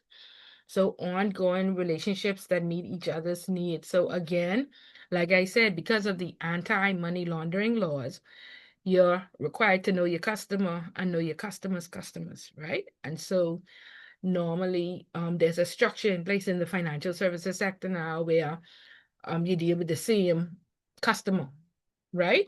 They have a list of probably high, medium, or low customers, or customers from various sectors where you get to decide you know who you manage. And so whatever Miss Bullet needs, whether I need a loan, I need to open up a new savings account, I need to, you have that one customer service representative or that one account officer who will satisfy all your requests. All right. Then again, like I said, back to the names, we wore a name tag, and so the customer would know our name. Yeah. And we would know theirs, and there's a client review, like depending on whether you're high, medium, or low. So if you're high risk, we have to review you every year. That means we pick up the phone and we call you and we say, hey, Edrica, how you doing? Anything changed? You still working Fidelity? You making any more money? We want to increase your profile. We want to make sure, so you have to build some intimacy with that customer so they are comfortable with saying, well, I just married a politically exposed person. I married Brave Davis' daughter. I had a baby with Hubert Minnis' son. Ding, ding, ding, you're now politically exposed. So you have to develop that intimacy with your customer so they are okay with sharing their personal information with you. All right. You have to be kind, and you all know that the line out the door, people on their lunch hour, give them some tips. I ain't saying let them jump the line. And I don't mean tip cash. I mean, give them some tips. Like, hey, the line is normally shorter at this period. Are you able to pop up and make your deposit? Or come, let me show you how to use the ATM. Or let me increase your deposit value, at the ATM, so you don't have to stand on this line. Stuff like that. And then, like I say, with these, leave a message and you call me back in 2 hours. Some people are very particular, like Miss Bullet. I say it's 10 o'clock, it's 10:59. I waiting on Edrica call by 12:59. I might give her till 1:30, but I waiting, so be trustworthy. And then share a joint purpose. Again, there was a big outcry when CIBC announced their earnings for the year. And they say, with this poor service, I'm sorry if anybody worked at CIBC, but there was a big outcry. With this poor service, they make this much, $1 million off of these people? No way. All right, so please give us value. You're making billions. Give us value for those billions that y'all make. All right? And then, like I say, speak the truth with compassion and care. They had a problem where if your payment was late, they would take out the late fee and then apply the difference to your payment. And customers did not know. And if you heard how the delinquency officers was talking to the people, oh, well, don't be late. No compassion and care. And one time Miss Bullet was late, and I said, listen, I've been a customer here for 20 years. There's a pandemic. This is the first time in 20 years I've been late, and you dare have an attitude and speak to me that way? I normally pay on time. All right. So no matter what situations, the people, all of us fall along the wayside, handle these people with care. They in a dire situation now. Why we screaming and shouting at them and putting more pressure on them? No, it's a compassionate way we can speak to them even though they late. There's a solution we can find to help them. We can waive a payment, we can do this, we can do that. But a lot of times they delinquent, so we forget. This was a good paying customer at one point. They may have lost their job. They were sick. Have some compassion. All right. Recognize impact of positive words of mouth. So positive word of mouth gets and keeps the customers. Cost of getting a new customer is higher than the cost of keeping an existing customer. So a friend's advice or recommendation is powerful. Word of mouth, good or bad, is turbocharged with emails, blogs, or other electronic communication. Now, right now, the bad tea is send you viral, right? Something negative, it going faster than the positive. All right, but positive mouth, word of mouth gets customers and it keeps them, right? And so on average, and this is a statistic that is normally questioned, companies lose 10 to 30% of their customers per year. And companies that use aggressive customer retention programs see profits jump 25 to 100%. All right. And you see, like I say, when you look at Island Lock, like the amount of advertising, the amount of products and services, you think they don't need to advertise. All right. But again, they have an aggressive campaign. They always trying to give back. They always have something to offer to the customer. The other day in October, they had free pap smears. So they're very in tune to what season it is and what's going on, and they always have a campaign to support it. When it's back to school, they have a back to school. When it's Christmas, they have a Christmas party. The other day, I saw that they took the children to the carnival. All right, and these are very, like I said, they're very focused on the community. These are the things that help retain the customers. So it says an upset customer tells 10 to 20 other people. I just tell you all, how much of y'all in here? I just tell you all what happened to Scotia. I just tell you all what happened to Royal Bank. And imagine Miss Bullet getting on the phone and telling her whole family. All right. And so y'all 10 to 20 people that I don't tell 5 more people. And so the total number of people affected by one poor experience could be 50 to 100. And again, they are very conservative because when you go on social media, you're going viral.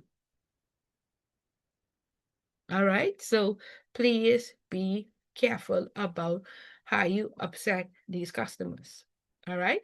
And let me again, Miss Bullet's story is I was the manager of Finco Robinson Road in Key West Street. All right. So imagine the type of community customers I had. They used to stand to the door and just drop the F-bombs on Miss Bullet. Miss Bullet, I don't know what type of bike you run it here. And so it was very easy for that bank to have a confrontation. So one of my biggest challenges was to keep the ambience in there from one of non-fights and non-cuss words. So I used to tell them, listen, this normal branch. I need a police officer with a gun. I don't need no security, but with no little stick and walkie-talkie out to this door, because these people coming in here to fight. Right? And so for me to diffuse that, I had to do a lot of go out into Key West Street, go out into Montel Heights, and get to know these people. When the church groups and stuff like that, here it is. They're trying to introduce myself. So, they say, oh, because Miss Bullet, only because it's you, Miss Bullet. I ain't gonna shoot up in here. I ain't gonna do you. And they mean this. Or when they come to the door and they start to carry on, it might tell us no teeth and tonsils. Don't answer these people back. Yes, the line long. Y'all will get cussed out to that. Don't answer teeth and tonsils and call me out. When the first person get loud, I start offering tea and cookies and all sorts of stuff. Come to my office. All right, because I was responsible for that branch. And I never said the customer was right and my teller was wrong. But again, diffuse the situation. You are responsible for the experience that the person have in the bank. You make sure that it's always a good experience that they leave with, that you offer them the best service possible.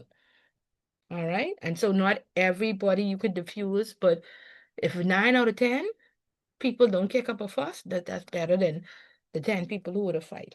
All right. But what I don't see today is that the managers taking the responsibility for what goes wrong.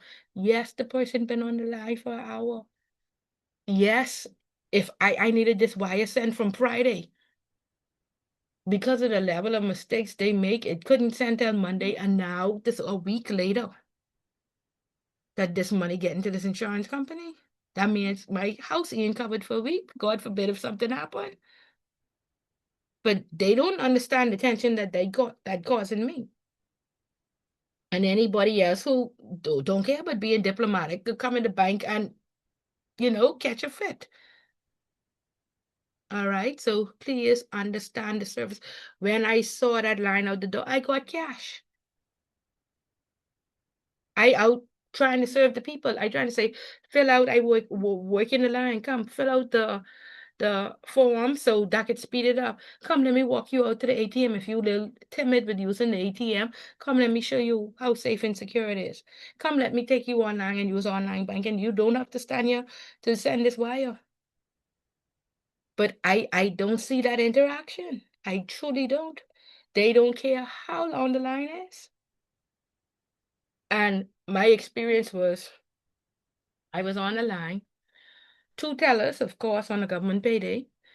The teller supervisor's chair was turned to the back of the people, so I couldn't see his face. And that just happened to be Miss Bullett's student who had just gotten an A in this same customer service class. So why Miss Bullett was the one who was catching a case at the bank?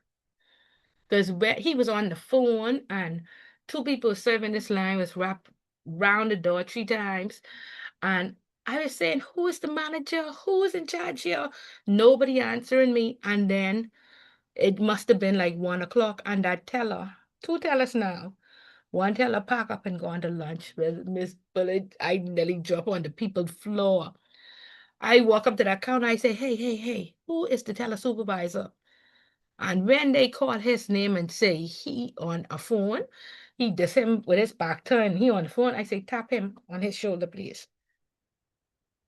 And when he spin around, he see me, I ready to say, come off that phone. He hide that phone up. So, Miss Bullet, you okay? I can help you. I said, no, you can help this line. What happening in here? You just graduate. Oh my God, what are you doing? I said, get some help, get some cash, come serve these people. This 1 hour in, I said, who you was on the phone talking to? You have to call them after hours. What you doing? He couldn't believe it. I say, see, I tell you all, I come to catch you all. I got worst service ever. What he learned going to one is to come with the next thing. And he get an A. I said, I could take my A back. I could take that back today. Because I cannot believe it's you. Oops, I watch you on this phone for more than an hour. Where you tell us what's going on? How you don't work a deal out? 2 people out there, you don't work a deal and say, I can get your lunch, please keep this line going. Where the 7 slots? All right, y'all, please fix it, please. All right, so how much does it cost to replace an unhappy customer? 5 to 6 times more than keeping the existing one. About $118 to get a new one, and $19 to keep one. All right, so again, all of us who managing costs, which should be all of us, a little bit of compassion, a little bit of trust. If you know that it ain't feasible for the 2 hours, don't put that on your recording. Normal service level times is 48 hours. You could say, I will call you back in 2 days. And you could call them back in 1 day. But, make it realistic so you have enough time to function properly. Or slot out some time where you say, I can answer all these emails. Because I see people I sit to their desk doing an audit. You have over 100 unread emails. How? I say, Do you spam me? You have 50 calls on the voicemail till the voicemail don't work. And you customer facing how? Okay, so please fix it. All right, so translate slogans into strategies using 6 core competencies. And what are these competencies? Act to convey your good intentions to the customer. Get everyone in the organization on board. Yet it's not good enough to say everybody waiting for Malaysia. Only Malaysia that, like I had to say, ma'am, you weren't speaking to me properly. Get the manager on the phone.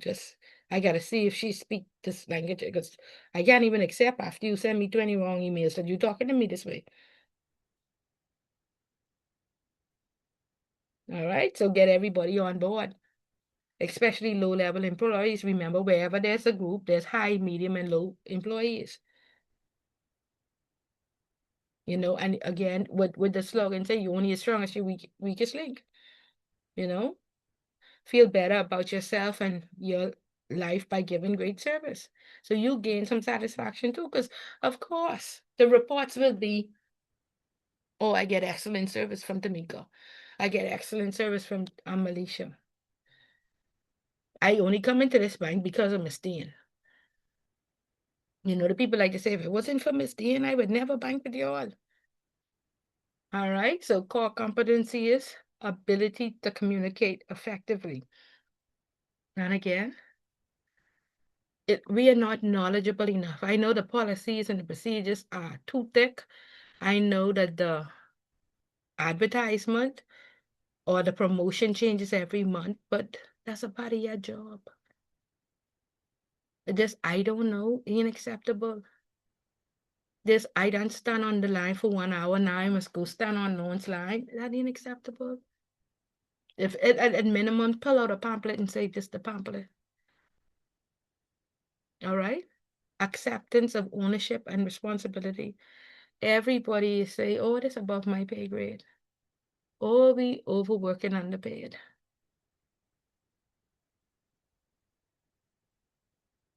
Oh, that even I don't that at management level. All right.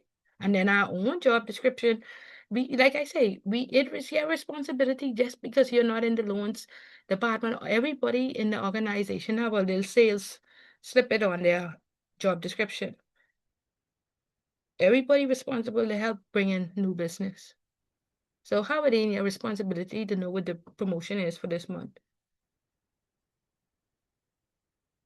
And for those who are in position, who have all this knowledge, share it. And like Byron said, I don't want these people to come. I have my own job. I have to pass this knowledge on so that I have to empower these younger people. But no man is an island, and I can't run this whole organization by myself.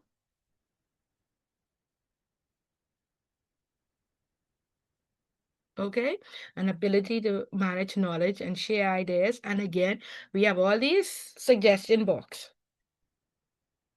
We don't ever come back to the staff and say, hey, we received, these are the statistics from the box. We received 10 suggestions. This what we could go with, this what we can go with, and this is why. Major, major flaw by management, major. And then change is inevitable, you know? And especially the older people like us, we say we never use a computer. We never do it that way. It's too much risk. But if you want to stay relevant, you got to keep abreast of the changes. Or you're no longer relevant, and you just get left behind. And these young people, they are knowledgeable, they are smart, they learning everything. All right, you can't keep saying, oh, show me how to do this. Oh, show Miss Bullet like to say, I'm not technologically advanced. I gotta learn. All right, I gotta have this predisposition to continuous improvement. I gotta take a little class here or there. I gotta go to a seminar. I gotta stop feeling like they bothering me if they let me dress up and go to this lunch and learn. Or do this international course. Okay, because as You got to be one step above the class.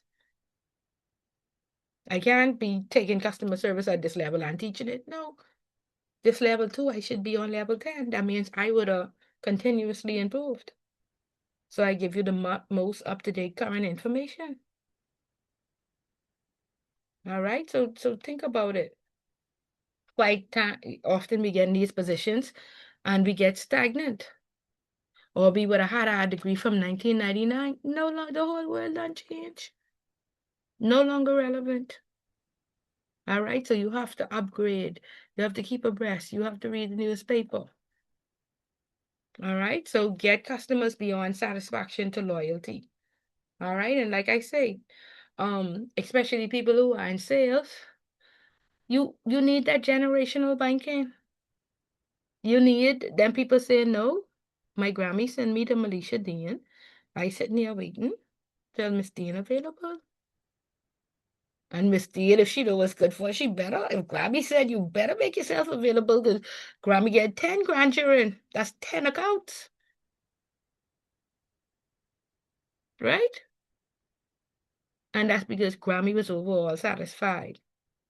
You know, Malaysia committed to invest in that ongoing relationship, calling Grammy on the phone and say, hey, I just checking on you. When the fee is increased, now this fee is going to increase. I want you to be aware. And you will find that even though the fee increased, Grammy loyal because Malaysia's keep up to date. She never had no problems with all these different changes. Malaysia show her how to navigate and made her comfortable. So now repeat buying, willingness to recommend, resistance to defect into a competitor, because this new age person can say, oh no, my friend worked under Fidelity with Grammy saying, I'm matching whatever you putting on that account. So you go down to Miss Dean. All right, so you got to get those elderly people locked in so that you be able to sustain your portfolio. All right, just like I say, that's the only difference with Scotia, with CIBC, with Fidelity, with Commonwealth Bank is the service. Everybody fees ridiculous. There's no interest to no bank.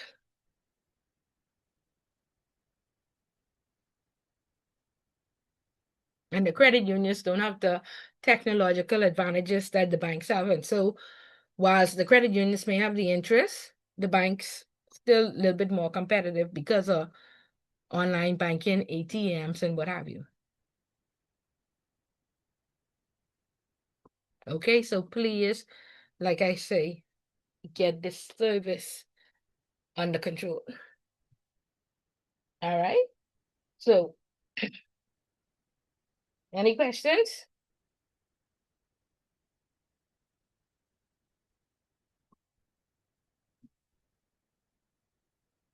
You all there or you all sleep? Or this cold getting everybody, and everybody just want to wrap up and go to bed. I'm still here. No Okay, questions. y'all still here. All right, so we can probably take a look at chapter 1. We still have some time. But it's clear. How we feeling so far? Good with the information? Or we have an information overload? We had enough now. Before we go into chapter 1, y'all want to end, or how y'all feeling? Y'all absorb enough for the night, or give me some feedback so I get know. I know it's cold. I know 1 or 2 of y'all out there cooking soup. No? Okay, I continuing on then since you know. All right, so this book is like I said, it's not a good book. It's very much older, and the reason is they're trying to separate the marketing from the customer service, right? And so with the introduction, it asks you to based in the UK, but the objectives of chapter 1 is that you know the major Bahamian financial institutions outline the main functions, and then identify the major differences and relationships between them. So of course, Miss Bullet is just going to give you information that is relevant to the Bahamas, all right? Because you don't need to know about the UK, all right? So in the Bahamas, the financial services sector is 20% of our gross domestic product. So that means 70%, of course, is from tourism, 20% is from banking and finances and insurances, and 10% is, they say, from manufacturing, right? So that's basically how the country makes its money, all right? And so there are 5 regulators, and you would want to write this down. There is the central bank, who is the oldest regulator. They regulate the bank and trust companies, the money services businesses, and something called like the registered representatives. Then there is the Securities Commission. And again, if you take my AML class, I normally tell you to follow these so you are aware. You should be following whomever your regulator is. And I'll just show you what to do to follow them. I'll pull it up on the screen. So Central Bank is the oldest regulator, and this is their website. Very, very extensive. They have latest news that you should be following if you're a bank and trust company, money services business, or in credit unions. They are the regulators. So definitely when you do your project, if you do the banks or the credit unions, you'll come. There's a latest publications that they send out every day, every other day. Latest news. They have quick links. They have all sorts of good information that you could use in your projects. If you want to follow them, they have a link all the way. You scroll down all the way to the bottom, and you send in your email right here to this mailing list, and you should be able to receive their publications and their latest news and what have you to your email address. If you have an issue receiving it, you can call. These are their contacts. Call this number and or email them and tell them that you subscribe, but you're not getting the email. So that way you don't have to visit their site every day, to keep abreast of what's happening in your organization. And so you can also follow them on WhatsApp, on these various social media websites. All right, that's the central bank. The next is the Securities Commission. And again, too, the Securities Commission has a very detailed site, loads and loads of information. And so if you are a broker dealer, work anywhere in the securities industry, the FinTech Hub for the Bahamas. So this is the Securities Commission's website. Again, too, you can send them an email and say, I want to be a part of the FinTech link. And everybody should be, even if they're not your regulator, you should be a part of the FinTech Hub. This is the contact information. You send them an email or you call and you give them your email address. So again, you will get the latest up-to-date information about FinTech, deals with all of the regulation, dealing with new technology. So crowdfunding, cryptocurrency. We do have a digital asset called the Sand Dollar. It's a digital asset, it's not cryptocurrency, but anything technological you want to be aware of. They have speeches and presentations. Again, this is how you keep abreast. You go out to these functions, and when they're having these functions, they will send you an invite. Sometimes they are free and sometimes you pay, and there is a big website with they had a lot of training and a lot of media. And so if you're not able to attend in person, you can watch online. They have a newsroom and everything. So again, this is how you stay abreast and reading the newspaper and following with the regulators, the various industry updates that they put on. So Central Bank, the Securities Commission, the FinTech Hub of the Bahamas, and all the broker dealers and the securities industry. The Compliance Commission is the newest regulator on the blocks. They regulate real estate companies, law firms,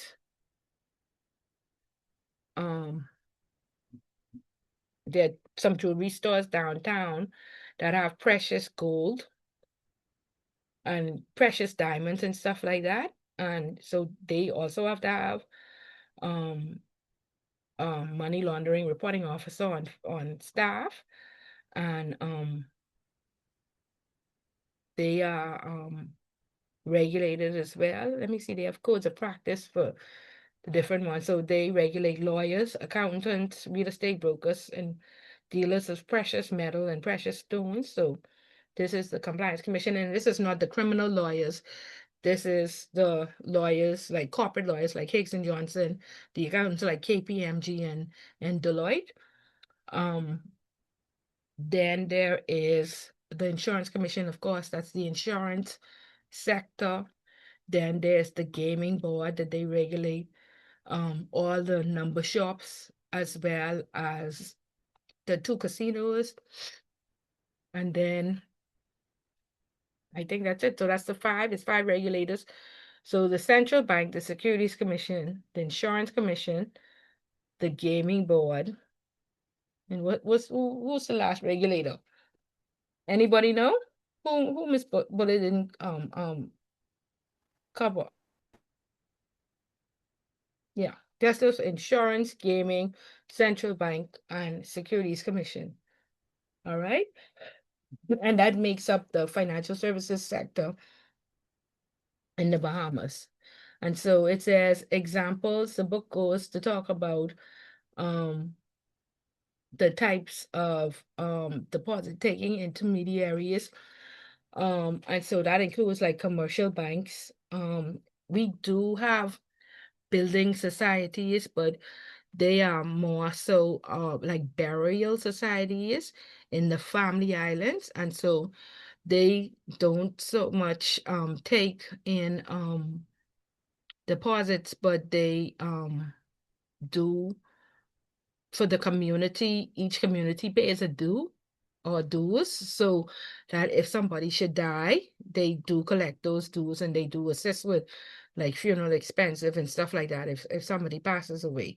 So we do have those like burial societies in the family island. So locally, there are commercial banks, savings banks, which we have the post office bank, and the post office bank has had like a lot of fraud in the past, but most recently they've been um improving and offering interest and saying, come on in and it's safe to open an account with them. We have trust companies, we have offshore banks, we have insurance companies that offer some financial services.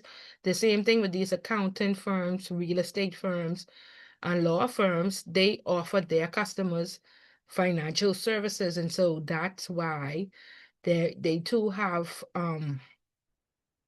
you know they have to be regulated, and that's why they established the Compliance Commission to regulate them. Then we have the Development Bank. We have a housing co-op, which is I guess Finco used to be the mortgage center for Royal Bank, and then we have Bahamas Mortgage, I guess, which would be considered a housing co-op. We have pension funds by NIB, and then we have credit unions. All right, and we have administrators like would deal with like pensions like CFAL as well as Royal Fidelity and what have you. So all of that forms a part of the financial services sector within the Bahamas. And so under to the central bank, we have like money services businesses, we have the Western Unions and the cash and goes. We have Omni, Easy Payday, and at some point, I don't know if it's still they still do loans, but they do financing. So in recent years, we've had car places doing financing. We have Symphony Financial. We have Omni, they do loans as well, and we have a lot of lending services. We have Easy Payday, all of those lending services would fall under the money service businesses. All right, so a wide variety of financial services are offered in throughout the Bahamas, and all of this makes up the financial services sector. And so with the commercial banks,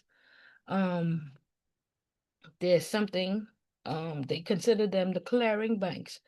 And so they make an association, and the clearing banks are concerned with, I guess, exchange and settlement. Now, back in Miss Bullett's day, what used to happen is we used to go in our cars, drive down to the central bank, and whatever checks were deposited, we used to do an exchange. And so the person from Scotia would exchange checks with Royal, from Commonwealth would exchange check, and so that normally took 2 weeks. And there was a process called kiting, and many persons took advantage of that 2 weeks time frame to process. So I would know that Royal Bankers get paid on a Thursday every 2 weeks. And so what I would do is I would write a check today, and I know I ain't getting paid for 2 weeks, but that check also is not gonna clear for 2 weeks. So persons took advantage of that time frame, and they kited a lot. And so to fix that, because again, we had a lot of return checks. A lot of people, even though that they didn't have the money, they still wrote those checks. All right. And so for many years, they thought of ways to try and fix that and eliminate that process of kiting. And so they came with the Bahamas Automatic Clearinghouse. And what does it say?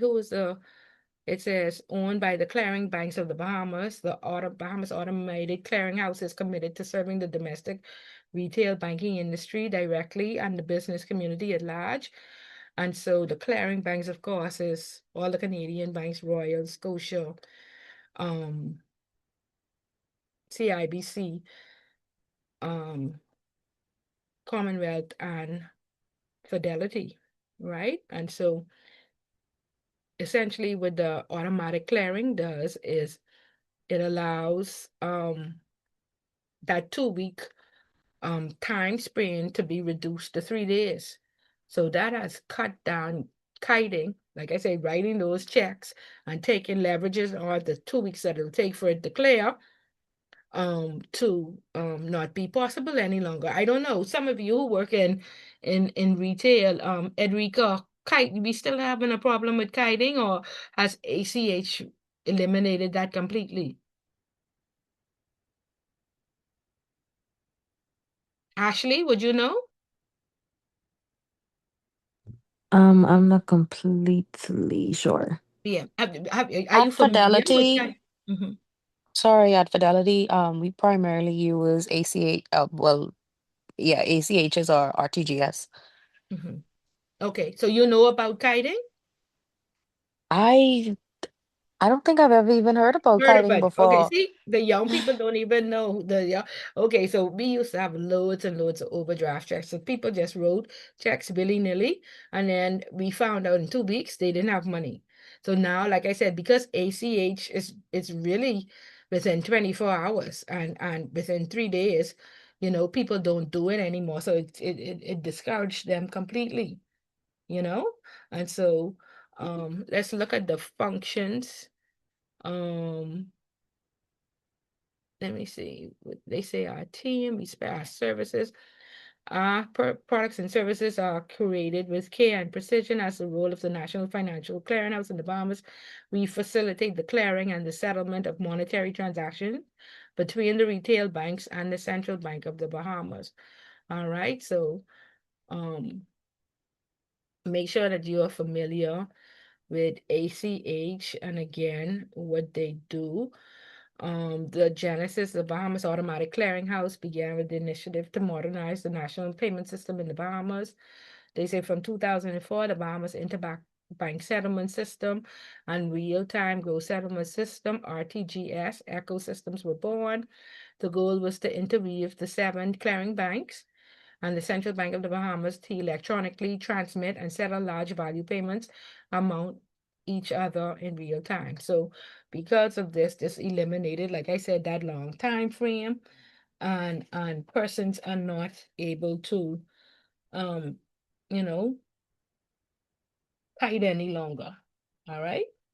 So the book goes on to talk about finance houses. And again, our first, I mean, maybe not the first, but we remember back in the day when Furniture Plus started their financing. And after that, we saw that a lot of the car lots started their financing. And now we have Omni Services and Symphony and Greenleaf, very popular finance houses. So they don't not necessarily open, savings accounts or deposit accounts, but they do offer just loan services. Then it talks about short-term funds and